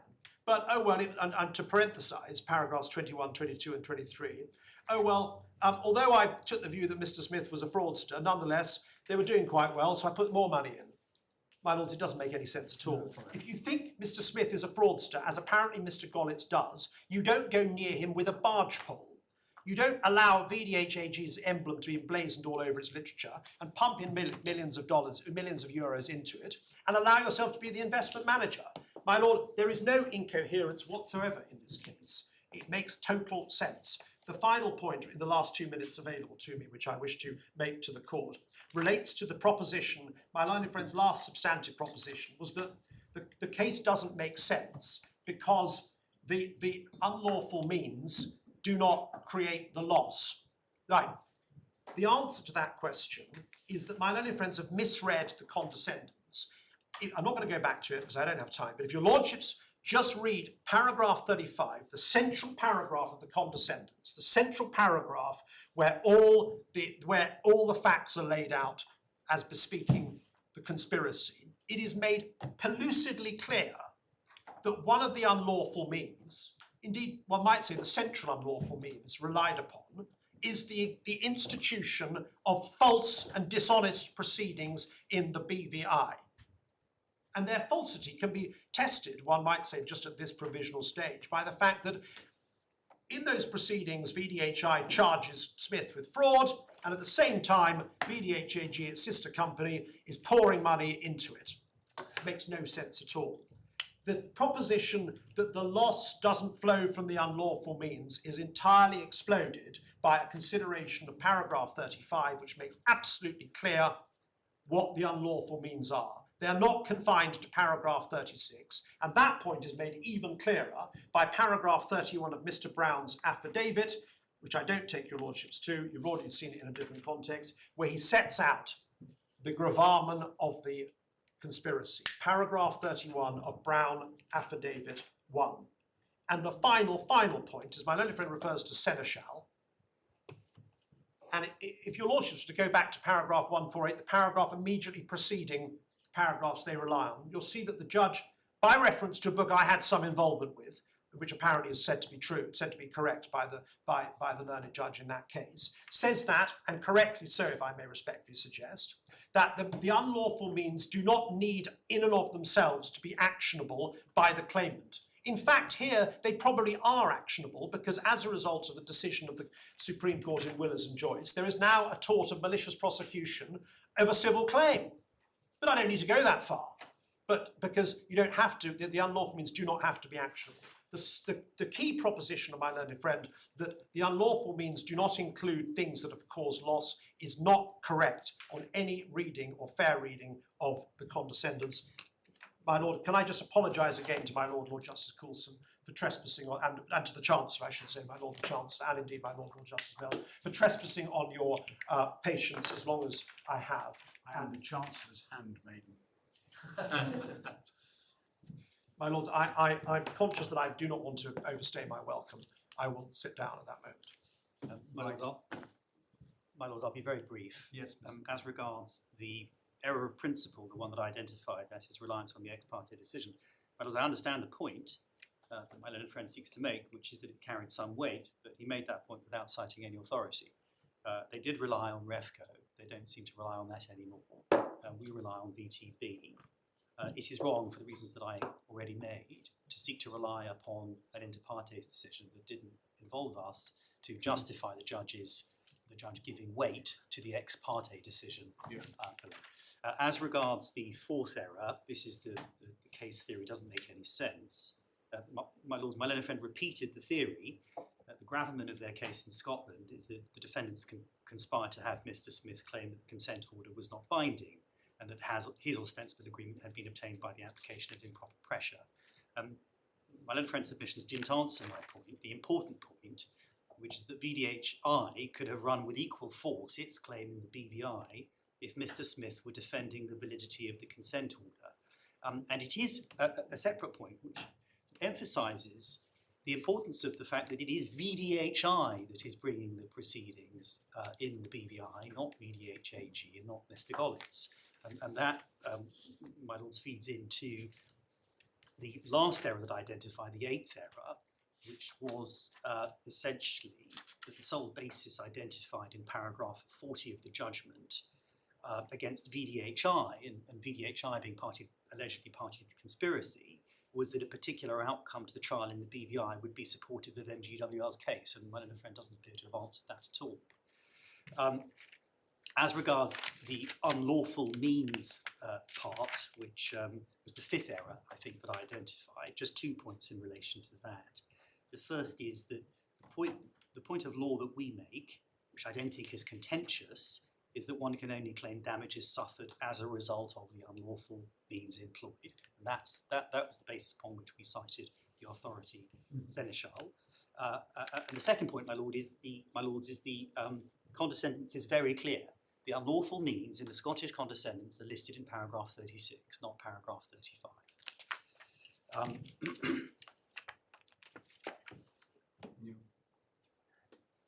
My Lords, I don't have any further points to make. Can I just correct one thing? I'm sorry to, which is that my learned friend says he understands we don't contest that seneschal is the relevant case or the principle therein. This is a Scottish case, being brought in a Scottish court.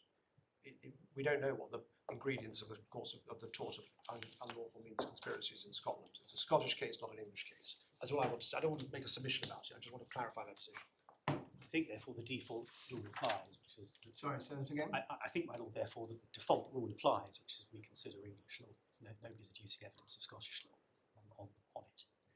I'm clearly addressing my Lords on English law. I'm not purporting to do so on the basis of Scottish law. The only issue for us is whether there's a good argument case as a matter of English law. Yes, and there is no evidence of what Scottish law is, as far as I'm aware.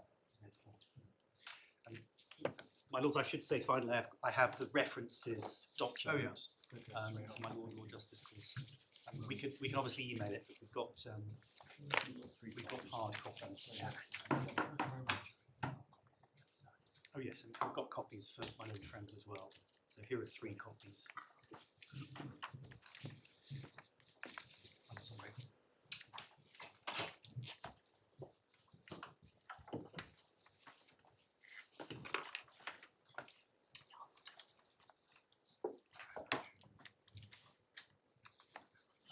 My lord, I have no further submissions in reply.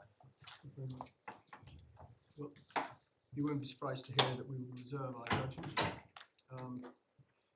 Thank you all very much for your extremely helpful submissions. We're particularly grateful to both parties for having allowed at least 2 of the juniors, not all of them, but 2 of them to make some of the submissions. It's very important. We were very much assisted by both of you as well. So thank you all very much. But I know that it's always a team effort, so it's not just you, it's your solicitors behind you. All of you participate in the presentation of the case, which, despite our getting slightly ratty about spending a day and a half on the Lavender Marshall application, has been presented extremely well. We will, as I say, reserve our judgment, so we won't make any promises as to when you'll get it. When you do get a draft of the judgment, please pay attention to the terms of the embargo at the top as to who can have access to it, and please restrict yourself in terms of corrections to typographicals and similar corrections, not to inviting the court to reconsider its decision. Court rise if able.